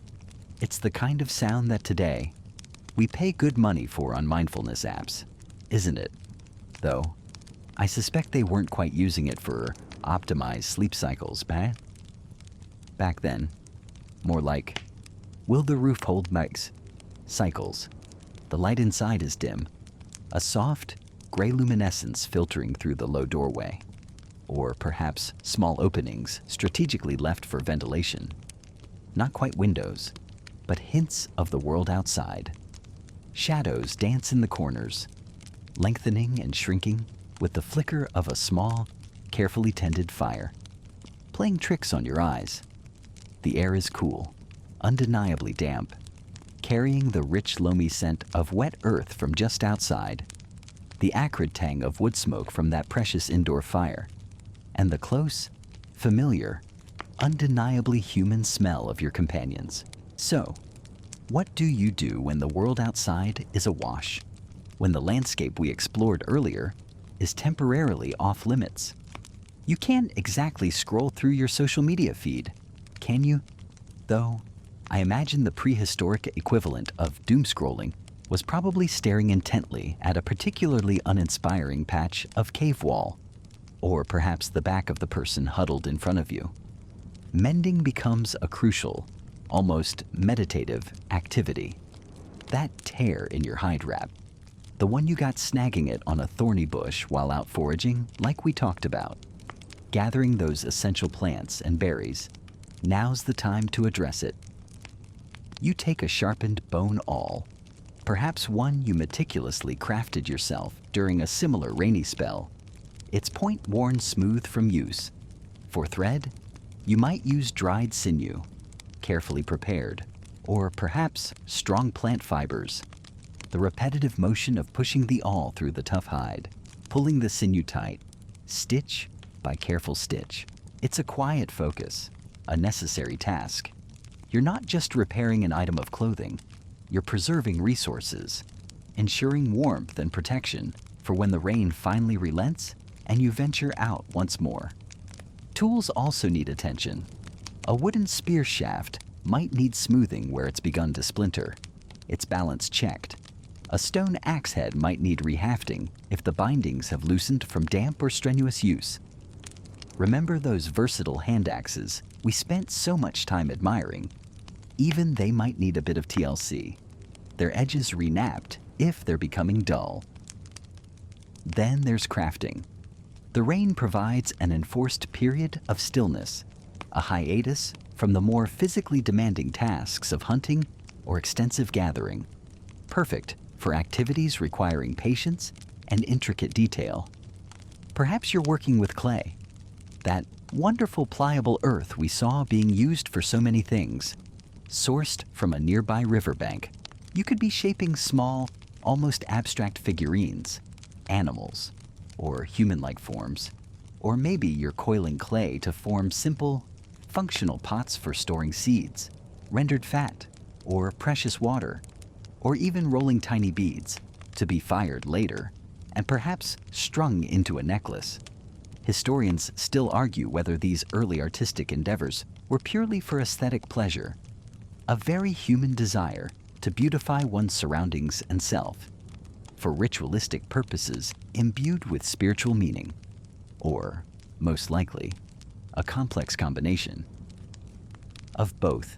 It's fascinating to think that the urge to create, to make something beautiful or meaningful from the raw materials around you, is so deeply ingrained, so ancient.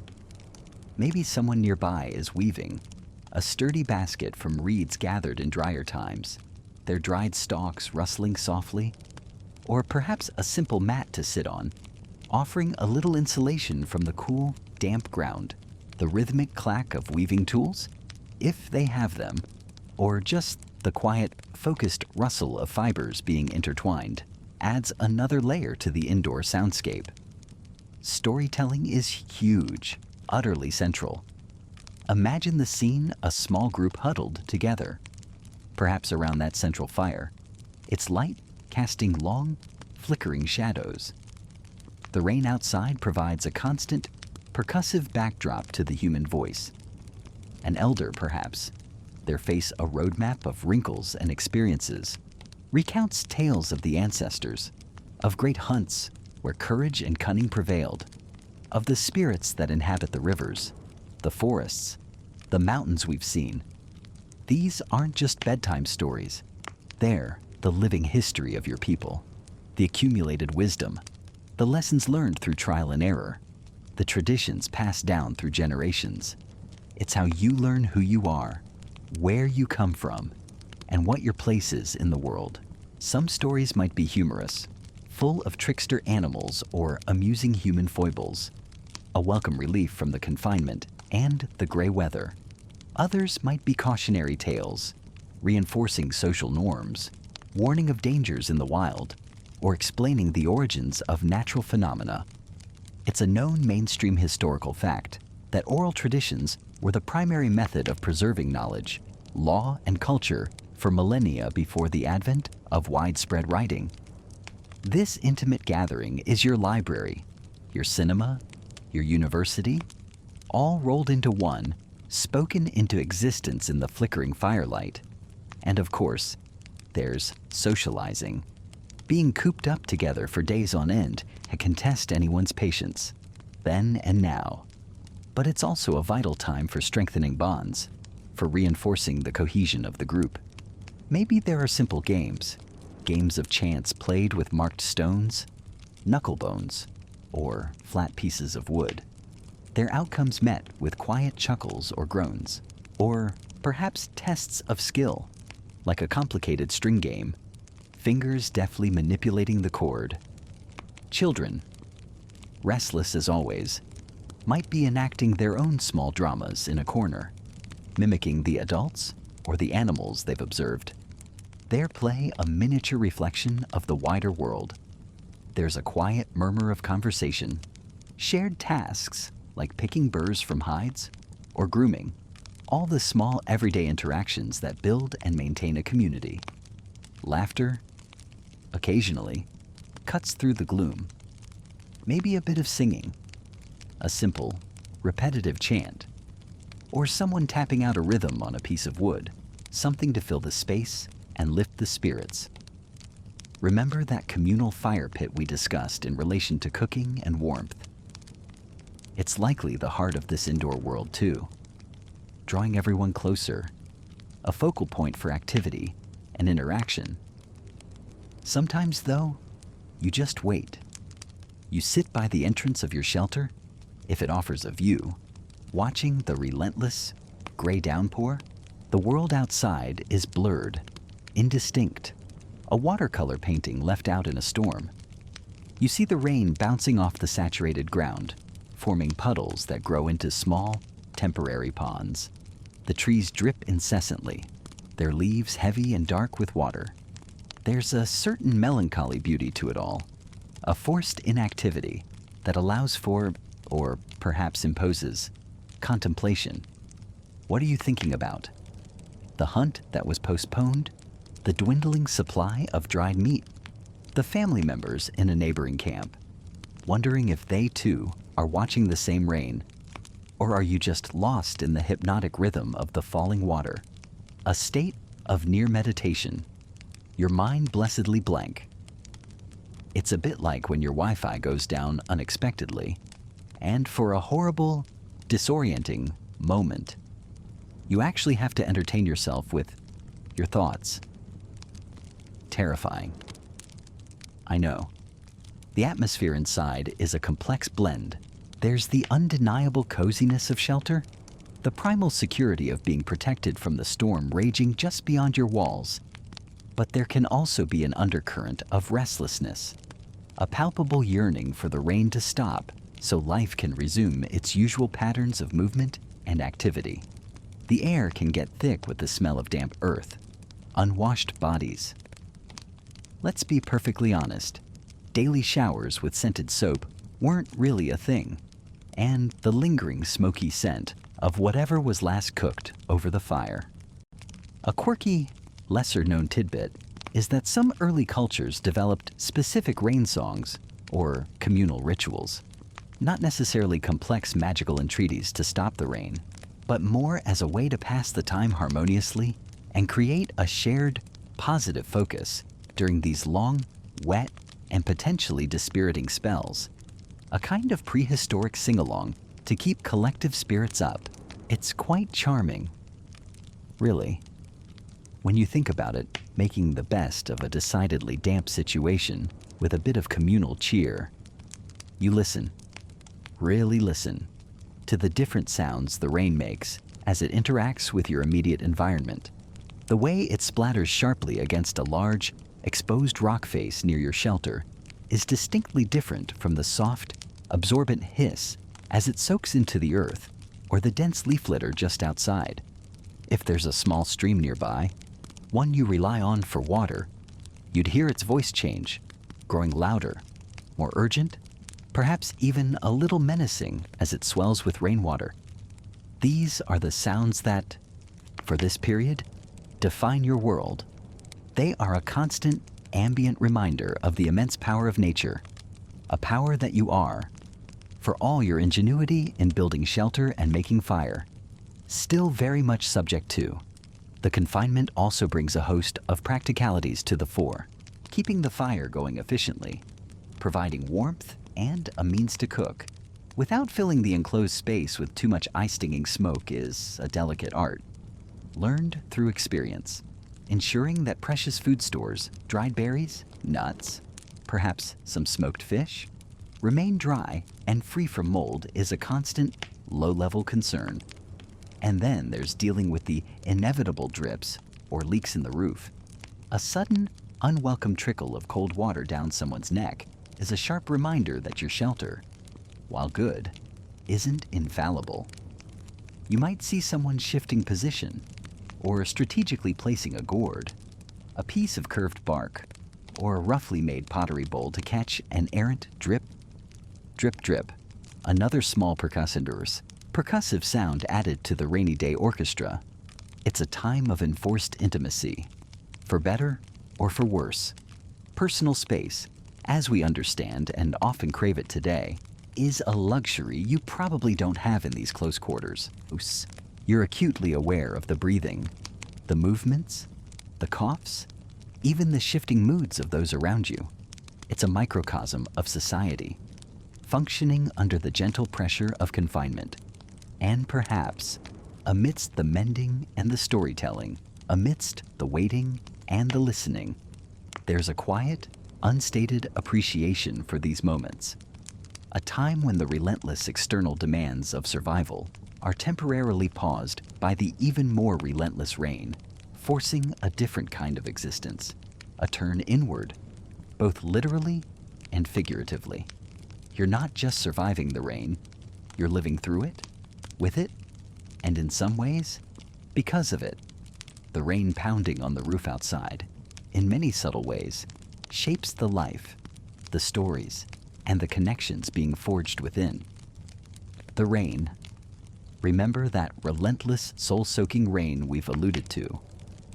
Well, it's not just an inconvenience for your travel plans, turning those charming medieval roads into quagmires. It's a constant, unwelcome companion, and it has a nasty habit of overstaying its welcome, not just outside, but inside your very bones. You find yourself in a world where damp is the default setting for much of the year, especially if you're not nestled in some grand stone-built castle. And even those, like we touched on with their drafty great halls, weren't exactly draft-proof, centrally heated paradises. Imagine the feeling, day after day. You wake up, and the air itself feels heavy, clinging, The straw in your mattress, if you're lucky enough to have one, holds a certain clammy chill. Your clothes, likely wool or linen, never seem to fully dry. Remember that single tunic and pair of breeches we discussed as typical peasant attire if they get wet, and they will get wet. You might be wearing them damp for days. You start to feel less like a person and more like a very unhappy mushroom, slowly sprouting in the gloom. It's a sensation that seeps into your joints, a persistent, gnawing cold that no amount of huddling seems to shake. Your skin feels perpetually clammy, and you might even develop rashes or sores in places where damp fabric rubs constantly. This constant, chilly embrace isn't just uncomfortable. It's a direct invitation to a host of unpleasantries. The first sign is often the chills, not just a quick shiver you might get from stepping out of a warm shower into a cool room, but a deep, bone-rattling cold that makes your teeth chatter uncontrollably. Even if you're wrapped in every scrap of fabric you own, you try to burrow deeper into your scratchy woolen blanket, but the dampness seems to mock your efforts, clinging to you like a second, icy skin. Then comes the cough. It starts small, perhaps a little tickle in your throat, but soon it's a hacking, chest-tearing affair that echoes through the small, smoky room you might share with several other equally damp individuals. Each cough feels like it's scraping something raw inside you, and you might even taste blood after a particularly violent bout. And then, very often, the fever follows. The world, already a bit dim and smoky from the peat fire, if you're fortunate enough to have one, starts to swim and distort. Your head throbs with a dull, persistent ache. Your skin feels hot and dry to the touch, even as you shiver underneath your damp coverings. This relentless trio, chills, coughs, fevers, becomes an almost seasonal rhythm for many, as predictable as the harvest or the lean months of winter. We might call it the flu, or a nasty chest infection, or pneumonia, but for you, living in this era, it's just sickness, a part of life, albeit a miserable one. A common complaint was the ague, a rather vague term that covered a multitude of feverish conditions, often linked to marshy, damp environments. And with all this rain, many environments, even those not naturally boggy, become temporarily marshy, stagnant pools forming wherever the drainage is poor. It's a mainstream historical fact that respiratory diseases were rampant in the Middle Ages. Examining skeletal remains from medieval cemeteries, archaeologists and paleopathologists frequently find evidence of chronic lung infections, lesions on the ribs indicating pleurisy, signs of tuberculosis, and damage consistent with severe pneumonia. These are conditions that thrive in close, damp living quarters and among populations whose immune systems are constantly under stress, systems undoubtedly weakened by the perpetual struggle against cold and wet. Your body is working overtime just to maintain its core temperature, leaving fewer resources to fight off whatever invisible assailants are floating in the damp, crowded air. Now, this pervasive dampness doesn't operate in a vacuum. Remember the general state of sanitation we've delicately touched upon in previous discussions about town life. The dampness acts like an accelerant, a catalyst for all sorts of unpleasantness. Moisture encourages mold to bloom with abandon, black, green, and gray patches creeping up walls, appearing on stored food, even finding a home on damp leather or wooden tools. It makes the already pungent smells of daily life, the animal waste from the beasts often sharing your living space, the human waste in the nearby midden heap or overflowing cesspit, the rotting refuse in the streets, even more potent as the water helps to release those volatile organic compounds into the air you're breathing. Imagine the floors of your simple dwelling. As we've mentioned, often just packed earth. When it's constantly damp, that earth floor becomes a sticky, muddy, and undoubtedly bacteria-rich breeding ground for, well, things you'd rather not think about sharing your home with. Little microbes having a grand old time. Ready to hop aboard if you happen to have a small cut on your foot or a generally weakened constitution. The concept of germ theory is centuries away, so you don't understand why this happens, only that it does. You might attribute it to bad air or miasmas, noxious vapors believed to rise from the damp ground or festering water, and in a way, without knowing the exact microscopic mechanism, you wouldn't be entirely wrong about the unhealthy nature of such an environment. The dampness really brings out the unique bouquet of medieval life. It's like a scratch and sniff book from hell, and you really don't want to scratch. And what about getting dry or warming up properly? Your options are limited, shall we say. Central heating is a concept so far in the future, it's not even a dream. Fireplaces, even in more well-to-do homes, are often large but surprisingly inefficient, belching out more smoke than comforting heat. And that warmth doesn't exactly radiate effectively to every corner of a drafty, stone-walled room.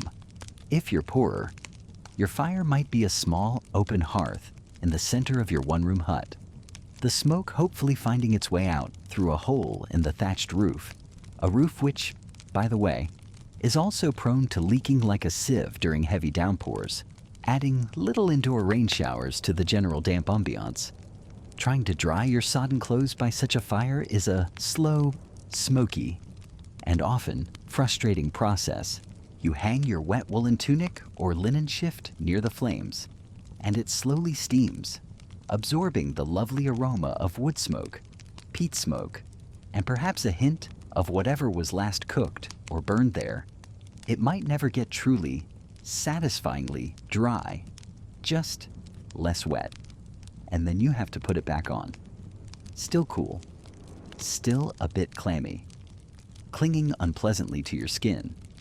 It's a relentless cycle of dampness and inadequate drying. Here's a quirky little tidbit for you. While people certainly understood that being cold and wet was bad for you and made you ill, their explanations often involved the delicate balance of the four humors: blood, phlegm, yellow bile, and black bile, a medical theory that persisted from antiquity right through the medieval period and beyond. Getting chilled and damp was thought to increase the body's production of the cold, wet humor phlegm. So, logically, many ailments like coughs, running noses, and what we'd call colds or influenza were seen as a direct result of an excess of phlegm. Treatments would then aim to counteract this, perhaps by prescribing warming foods and herbs like ginger or pepper, or even things designed to make you sweat or vomit, thereby, in their minds, expelling the excess humor. They might tell you to avoid phlegmatic foods like fish, cucumbers, or certain fruits when you're already under the weather, as these were thought to exacerbate the imbalance. For that cough, they might suggest boiled snails mixed with honey. Delicious and effective. According to some, you might prefer the cough. Honestly, historians still argue whether the perceived direct link between cold, wet weather, and common illnesses was purely an observation of cause and effect. As we'd understand it, prolonged exposure to cold and damp lowers immunity. Opportunistic viruses and bacteria then take hold, or if it was more deeply and inextricably intertwined with prevailing miasmatic theories and humoral pathology. Was the bad air emanating from the damp ground or decaying matter considered the primary culprit, with the cold simply making you more susceptible to its ill effects? Or was the cold and wetness itself seen as the direct disease-causing agent, actively generating the excess phlegm that manifested as sickness? The lines were likely quite blurry for the average person, and even for many learned physicians of the time. The lack of effective drying options extends beyond just your clothes and your own body. Your bedding, be it straw, rushes, or a rare feather tick, absorbs moisture from the air and from your own damp body, becoming a cold, musty haven for mildew. Your stored grains, vital for surviving the winter, are also at risk. Damp grain can lead to serious fungal contaminations, like ergot, which, if ingested in contaminated bread, could cause horrific symptoms. The very structure of your wattle and daub house, as we've mentioned previously, with its interwoven twigs and mud, can act like a giant sponge, soaking up the rain and releasing that moisture slowly but surely into your living space. You're essentially living inside a giant, slowly decomposing organic structure, a permeable membrane between you and the elements. It's no wonder that a string of dry, sunny days feels like a blessing from heaven itself, a genuine reprieve. For a brief period, the world doesn't feel like it's actively trying to turn you into a human terrarium display. And if you do fall properly ill, that fever taking firm hold, the cough racking your body until your ribs ache, well, as we've noted, there's no popping down to the local pharmacy for some over-the-counter cough syrup or life-saving antibiotics. Your remedies are what local cunning folk, perhaps a monastery infirmary if you're very lucky, and a good dose of inherited folklore, provide perhaps some herbal concoction, a pungent poultice made of bread and onions, or, if you're really unlucky and the illness is severe, someone might suggest bleeding you to rebalance those pesky humors. You seem a bit too damp and overly phlegmatic, my friend. Let's just let some of that excess out, shall we? It's a testament to fundamental human resilience, and perhaps a surprisingly robust immune system in those who survived childhood, that people muddled through at all. So, as you lie there, shivering under your damp blanket, coughing in the smoky air, feeling the damp seep into your very soul, you can only hope for the weather to turn, for the sun to finally break through the oppressive clouds, and for your body, somehow, to fight its way back to a semblance of health. It's a tough, precarious existence, this constant dance with the elements, where simply staying dry and warm is a daily, often losing, struggle, and wellness often feels like a fleeting, precious commodity, easily snatched away by the next downpour. You're standing there, perhaps in the doorway of a wattle and daub hut, or maybe you're lucky enough to be peeking through a small, horn-paned window in a slightly more robust stone dwelling, and it's raining. Not just a gentle pitter-patter, mind you, but that insistent, drumming rain that seems to soak right through your very soul. Even if you're technically dry, you can smell it. That earthy, damp scent, mingling with the ever-present aroma of wood smoke and, let's be honest, probably unwashed bodies and whatever the local tannery is up to today. It's a far cry from flicking on the TV for a weather forecast or grumbling about forgetting your umbrella on the way to the artisanal coffee shop. For the medieval mind, this rain isn't just water falling from the sky. Oh no, that would be far too simple, wouldn't it? While, sure, it's an inconvenience if you planned on, say, thatching your roof or taking your prize pig, the one that doesn't look like it's auditioning for a role in a nightmare, to market. It's also laden with a whole heap of other meanings. Remember how vital those harvests were? The ones we talked about in relation to, well, not starving rain. In the right amount and at the right time is the difference between a full belly and a very, very lean winter.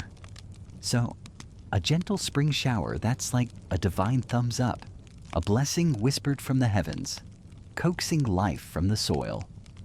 You might even see a few folks discreetly making the sign of the cross. A quiet thank you to the powers that be. You can almost feel the collective sigh of relief, a gentle exhale across the damp fields. But then there's the other kind of rain, the relentless, field-flooding, road-destroying deluge that goes on for days, even weeks. This isn't just a canceled picnic. This is a potential catastrophe. And here's where the medieval interpretation gets particularly dramatic. This kind of rain. It's often seen as a sign of divine displeasure. God's having a bit of a moment, and he's decided to express it hydrologically. Sins of the community, a ruler's impiety, general backsliding in moral conduct, all could, in the popular imagination, and often preached from the pulpit, call down such watery wrath. You can almost hear the village priest, his voice echoing in the damp little church, warning everyone that this endless downpour is because young Agnes looked too long at the blacksmith's apprentice, or because someone forgot their tithes. It's a bit like getting a cosmic parking ticket, only the fine is potential famine, and the appeals process involves a lot more groveling. Of course, the church officially taught that God controlled the weather, a fairly mainstream historical fact you can hang your damp hat on. Prayer, processions, and penitence were the officially sanctioned methods to appease an angry rain-sending deity, or to petition for much-needed showers during a drought. Special saints might be invoked. Saint Swithin in England, for example, whose feast day, if it rained, was said to herald 40 more days of the wet stuff. It's a bit like our modern Groundhog Day, only with more existential dread and less of a furry, adorable prognosticator, more of a damp, possibly judgmental saint. You can picture the anxious faces turned skyward on July 15th, every drip a potential sentence. Beyond the purely religious, there's a whole undercurrent of superstition, a rich tapestry of folklore woven into the very fabric of daily life. Was a certain cloud formation an omen? Did rain on your wedding day mean good luck, as some say today? Bless their optimistic hearts, or something far more, medievally ominous, like a soggy future, or, I don't know, 7 years of bad hair days, which in an era without conditioner was probably a legitimate curse. Historians still argue whether these folk beliefs ran parallel to Christian doctrine, were absorbed by it, or actively suppressed. It's likely a messy mix of all three, like a poorly layered trifle that somehow still tastes interesting. These weren't necessarily contradictory systems. For many, they coexisted. A sort of spiritual belt and suspenders approach to navigating a precarious world. You might hear whispers of folk remedies or rituals to try and influence the rain. Perhaps not full-blown weather wizards in pointy hats, though. Who knows what went on in the more remote, less scrutinized corners of the countryside, but certainly charms or specific actions. A quirky, lesser-known tidbit is the belief in some areas that ringing church bells in a particular way could dispel storm clouds or ward off hail. The idea being that the sacred sound could disrupt the malevolent spirits or demonic forces thought to be riding the storm. Imagine that. The peal of bells cutting through the roar of thunder, a sonic battle against an invisible, meteorological foe. It's certainly more proactive than just shaking your fist at the sky, though probably about as effective for actual weather modification. Still, it must have provided some comfort, a sense of agency in a world where you were so utterly at the mercy of the elements.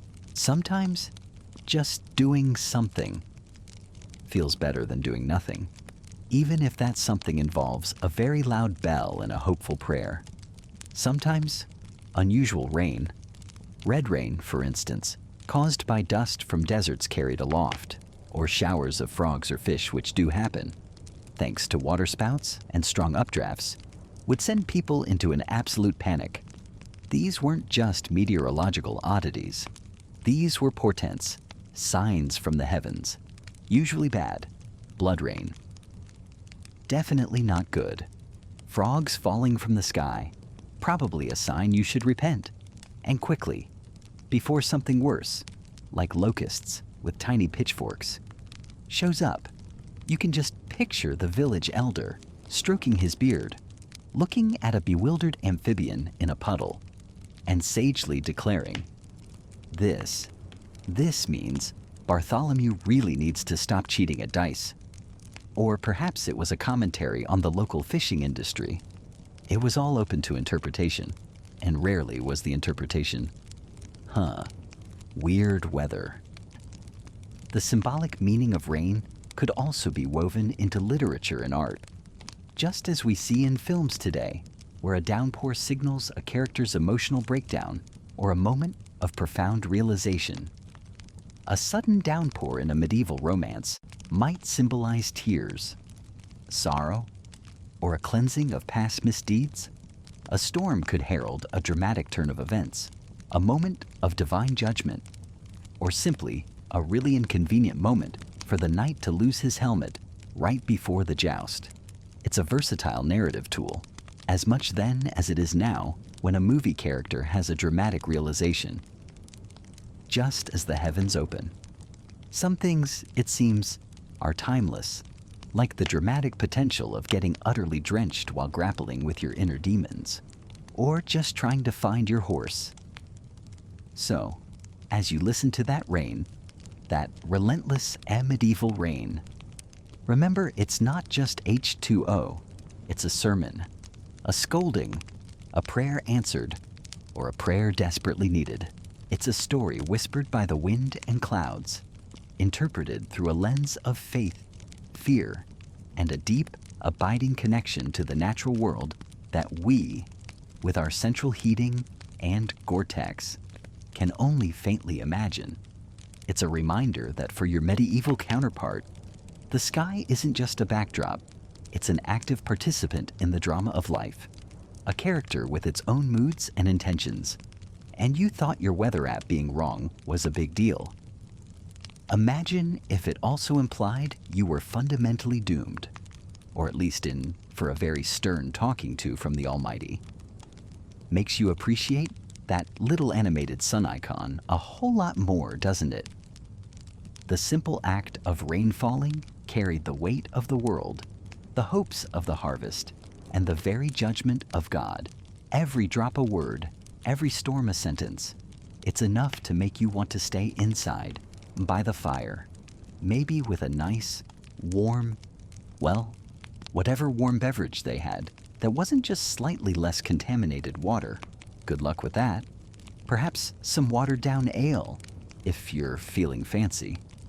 And just like that, the heavens open. You hear the drumming first, a distant rumble growing to a relentless downpour against the wattle and daub, the thatch, the wooden shingles. Then, as the rain finally eases, stepping outside your modest dwelling? Well, stepping is an optimistic term. It's more of a cautious, squelching venture into what can only be described as town water chaos. You see, the concept of a developed urban drainage system, the kind we take utterly for granted with our neat storm drains and subterranean pipes, was, shall we say, a bit of a future aspiration in most medieval towns. Remember those charmingly uneven streets we talked about? The ones paved more with hope and animal droppings than actual stone well. Add a generous helping of rainwater to that mix. There are no neat curbs funneling water away. Instead, you're looking at a free-for-all. The water, much like a confused tourist, just wanders wherever gravity vaguely nudges it. Most towns relied on a very simple and often woefully inadequate approach. If you're lucky, the street might have a slight slope, perhaps a shallow, open channel running down the middle, often called a kennel. This was theoretically meant to carry away surface water. Theoretically. In reality, this central channel was more of an open invitation gutter, a community catch-all. And when the rain comes down hard, that little channel transforms from a trickle to a torrent, and then, very quickly, to an overflowing, muddy river carrying along everything we have previously discussed finding in the streets. Yes, everything. You try to navigate this newly aquatic landscape, the unpaved areas, which make up a significant portion of any thoroughfare, and pretty much all the alleyways, have now become treacherous mud slicks. Your thin leather turn shoes, never the most waterproof of footwear, are instantly soaked. Each step is a gamble. Will you sink ankle deep? Will your foot slide out from under you, landing you in a puddle of, well, let's call it enriched key water? It's like that one particularly muddy music festival you might remember. Only this isn't a temporary inconvenience for a weekend of bands. This is just Tuesday after a shower. The town's official motto after a downpour could very well be, "Mind the slop." Now, let's consider how this lovely rainwater interacts with the, shall we say, informal waste disposal systems we touched upon earlier. Those little piles of household refuse, the offal from the butcher's stall down the lane, the dung from the pigs and chickens that roam with surprising freedom, they don't magically vanish. Oh no. The rain soaks into them, creating a fragrant, sludgy brew that seeps and slides, often joining the main flow in the street. You can see it happening, rivulets of murky water snaking their way from a midden heap, merging with the larger current. The sheer lack of any systematic purpose-built underground drainage in the vast majority of medieval towns is a mainstream historical fact, a stark contrast to some of the sophisticated systems the Romans had, much of which had been lost or simply wasn't replicated on a wider scale for centuries. And what about those open sewers, or more accurately, those street channels that double as waste conduits when a proper deluge hits? They are completely overwhelmed. You can see the water level rising, debris swirling, the contents no longer contained within their shallow depression. Instead, they spill over, fanning out across the already muddy street, lapping at the doorsteps of houses. It's less of a sewer now, and more of an impromptu, town-wide water feature, generously sharing its unique blend of ingredients with everyone, the aroma rising from this urban soup. Oh, it's historic, distinctly medieval, with notes of wet dog, old vegetables, and a certain je ne sais quoi that speaks of too many people and too few drains. This isn't just about things looking and smelling unpleasant, though that's certainly a major part of the experience. This widespread saturation leads to genuinely unsanitary conditions. The ground becomes a sodden sponge of contaminants, water pools everywhere, creating stagnant ponds that are perfect breeding grounds for insects. And, of course, there's the issue of actual flooding in low-lying areas of the town, or in houses unfortunate enough to have cellars, which, remember, were often used for storage. The water doesn't just pass by, it moves in. You might see people bailing out their ground floors, their precious stores of grain or firewood now soaked and potentially ruined. The water level in wells, if they're not properly protected, can also be compromised by this surface runoff, bringing all sorts of unpleasantness into the drinking water supply. But that's a whole other cascade of problems we'll wade into later. It's fascinating, though, that even amidst this general lack of grand infrastructure, there were small-scale attempts to manage the deluge. A quirky, lesser-known tidbit is that many towns had specific local ordinances about water. For example, you might find rules stating that your newly installed gutter spout couldn't just unleash a torrent directly onto your neighbor's wall or drench unsuspecting passers-by. There were even fines for deliberately blocking that central street channel, which suggests a certain communal understanding that, yes, water does somewhere to go, even if the methods were rudimentary. These weren't grand engineering projects, but rather attempts at mitigating the worst of the chaos on a house-by-house, street-by-street basis. Historians still argue whether the occasional stone-lined channel or covered conduit found in wealthier districts of larger, more prosperous towns truly represented an emerging system of urban drainage, or if they were merely isolated, opportunistic efforts to deal with particularly troublesome spots, more akin to patching a leak than building a proper plumbing network.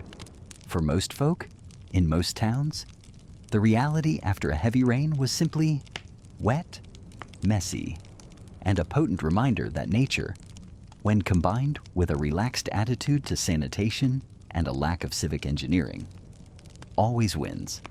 You just try to keep your feet as dry as possible and hope the sun comes out soon to bake the mud back into something resembling solid ground. Ready for the whole cycle to begin again with the next inevitable downpour. The medieval spin cycle, if you will, but with significantly more muck.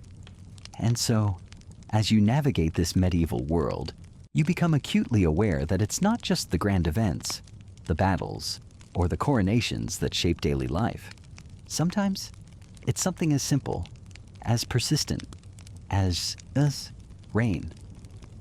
The dripper bulbers, a drip that underscores so much of existence, a constant companion, whether welcome or not. And how you experience this rain, how you shelter from it, really depends on where you find yourself in this sprawling, diverse continent. Imagine you're in the wetter north, say, England, or perhaps parts of what we now call France or Germany. Here, rain isn't an event.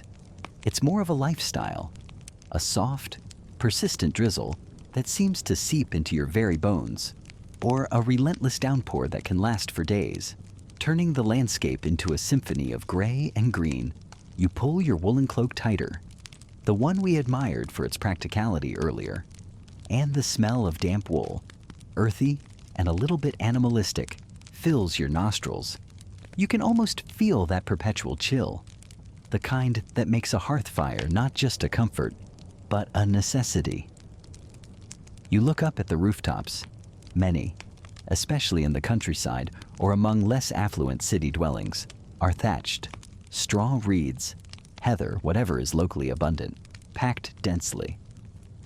It's a surprisingly effective insulator, this thatch, keeping homes warmer in winter and cooler in summer, which is a solid mainstream historical fact for you. But it's also, well, organic. It breathes, it settles, and yes, it can leak. Your medieval real estate listing might charmingly call it passive irrigation for indoor plants you don't actually have. But in reality, it means a strategically placed bucket or two becomes a permanent fixture in many homes. You'd also see timber-framed houses, their wooden bones filled with wattle and daub, a mixture of woven branches and a sticky concoction of clay, sand and straw.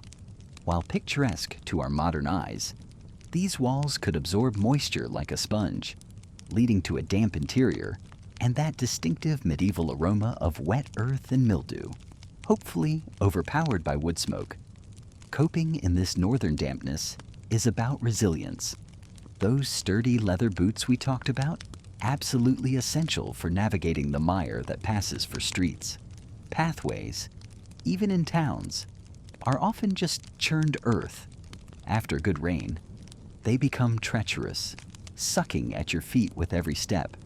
Navigating those streets, you develop a whole new appreciation for the term stuck in the mud, and probably invent a few new, colorful phrases for it too, even if we're keeping it PG-13 here. Drainage, where it exists, is rudimentary, often just open channels running down the center or sides of the street, carrying away, well, everything. Like we might have hinted at with the gong farmers, sanitation and rain made for a fragrant combination. Life moves indoors more readily. The tapestries we saw in grander halls weren't just for show. They helped to insulate against the damp chill of stone walls. You'd huddle, you'd mend, you'd tell stories, anything to pass the time until the skies cleared, or at least relented a little. Now, let's travel south, perhaps to the sunnier climes of the Italian peninsula or Iberia. Here, the relationship with rain is quite different. It's less of a constant, nagging presence and more of a dramatic, sometimes tempestuous, visitor. Long stretches of dry, sun-baked weather can be punctuated by sudden, intense downpours. When it rains here, it really rains. The air thick with the scent of dust and parched earth, suddenly erupts with the drumming of water, you'd see a different architectural response. Stone and brick are far more common, topped with those lovely curved terracotta tiles, pantles, designed to channel water away efficiently. Instead of seeping in, the water is guided, managed. Many buildings, especially grander ones or those with Roman architectural DNA still lingering, might feature internal courtyards, perhaps with an impluvium, designed specifically to catch rainwater. This water isn't just a nuisance, it's a precious resource, often directed into cisterns for later use. Arcades and porticos along streets offer welcome shelter from these sudden cloudbursts, allowing life to continue with a little less sogginess. In these drier regions, where water is so vital for agriculture and life, rain, or the lack of it, takes on a more spiritual significance. Here's a quirky little tidbit for you. In some of these areas, particularly when drought threatened, communities would organize elaborate religious processions and public prayers, sometimes involving specific saints' relics, all to beseech the heavens for rain. It's a world away from the almost resigned acceptance of the drizzle in the north. They weren't just asking for a break in the weather, they were often praying for survival. Of course, when those southern storms did hit, they could be overwhelming. Flash floods weren't uncommon, turning dry riverbeds into raging torrents in moments. In the south, when the heavens opened, it wasn't so much a gentle shower as a divine car wash, often with a surprise extra rinse cycle in the form of a flash flood. This variation in climate and the resulting human adaptations had wide-ranging effects. Travel, already a perilous undertaking, as we've discussed, became even more unpredictable with rain.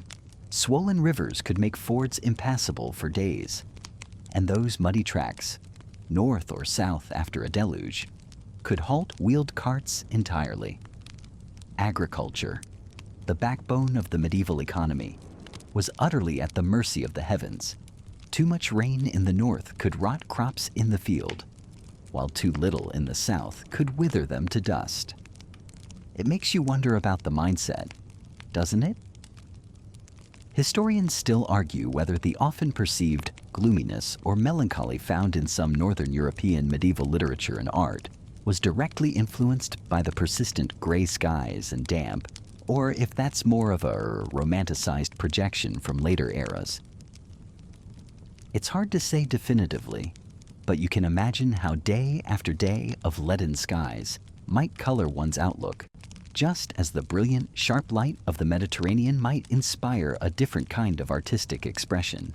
So, whether you're listening to the relentless patter on a thatched roof in a sodden English village, or taking cover under a stone archway as a thunderstorm breaks over a Spanish town, rain is an undeniable shaping force in your medieval life. It dictates your comfort, your travel, your livelihood, and perhaps even, in some small way, your dreams. You learn to read the clouds, to smell the coming storm, to respect the power of water from above, always adapting, always enduring under those ever-changing medieval skies.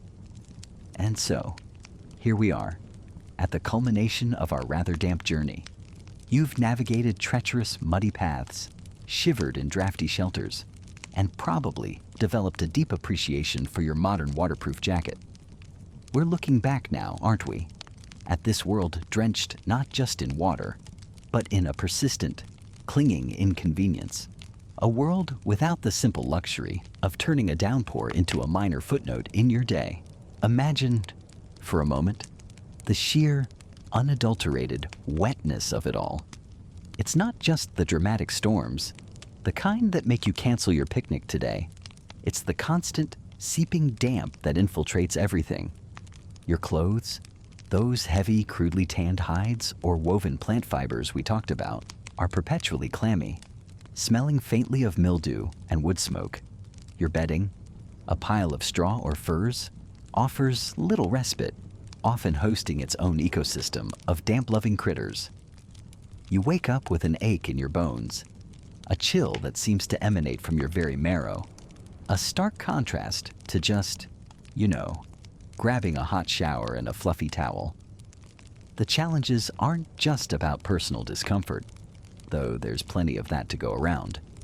Think about your home, that wattle and daub hut, or even a more robust, yet still imperfect, stone dwelling. Remember how we discussed the constant battle to patch the roof with whatever was at hand. Every drip is a tiny victory for the rain, a tiny defeat for your efforts to stay dry and preserve your meager belongings. Wooden tools warp and split, stored grains, your precious calories for the lean times, become a breeding ground for mold.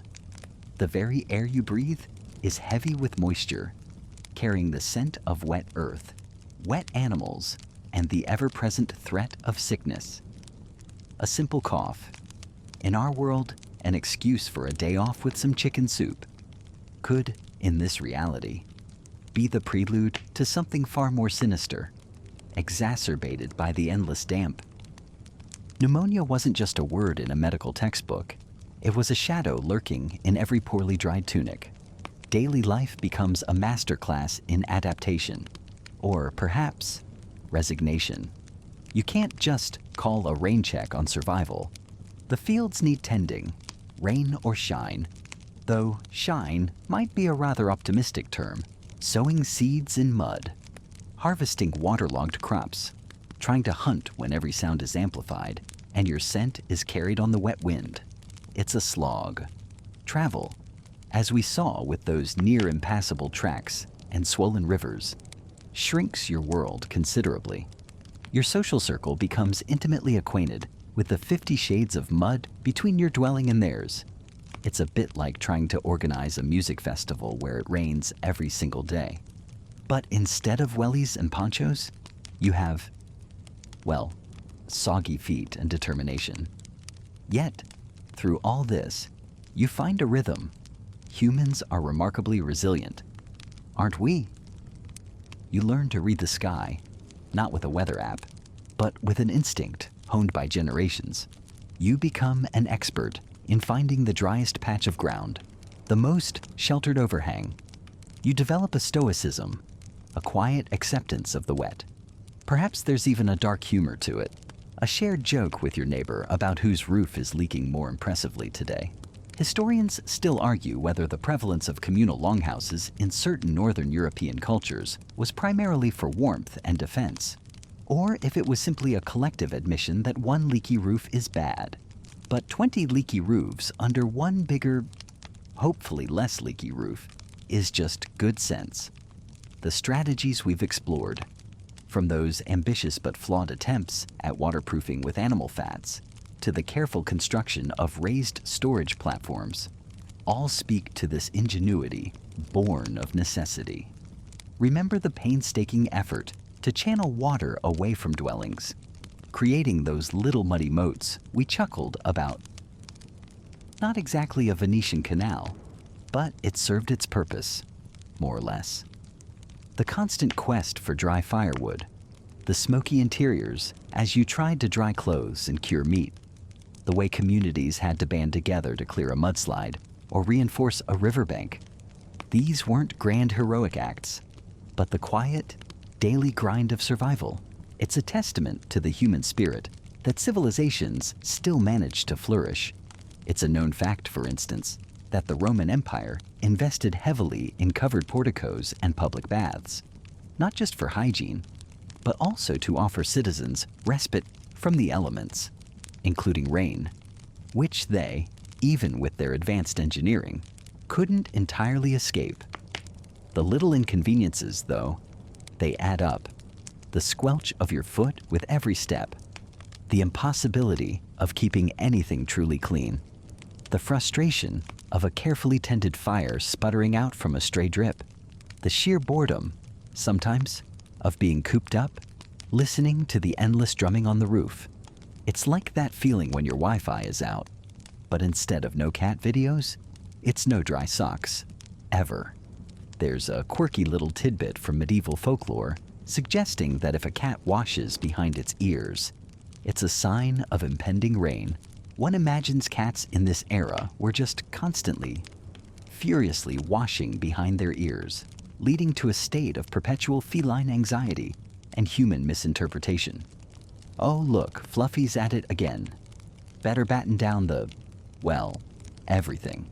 So, you see, life under the rain, without our modern conveniences, wasn't just about getting wet.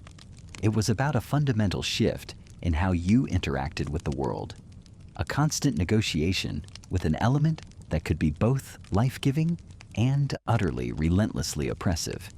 It shaped architecture, agriculture, social structures, and even, perhaps, the very temperament of the people who endured it.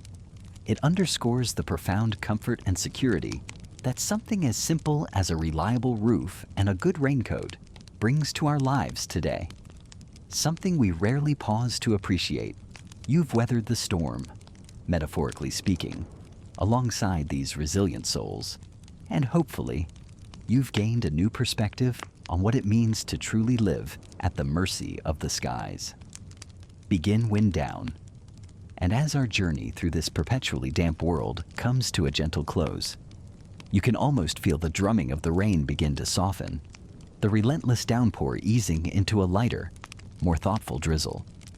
The chill in the air remains, but it's less insistent now, more a quiet reminder of the challenges faced, the resilience shown. The world outside your window, perhaps still dark, seems a little cozier, your own shelter a little more secure. Allow the stories and the sensations to settle, like fine silt after a storm, leaving behind a sense of quiet understanding, a deeper appreciation for the dry warmth you now inhabit. Let your breathing slow, your thoughts drift as the last echoes of the rain fade into a peaceful, comfortable silence. Shh, shh, now.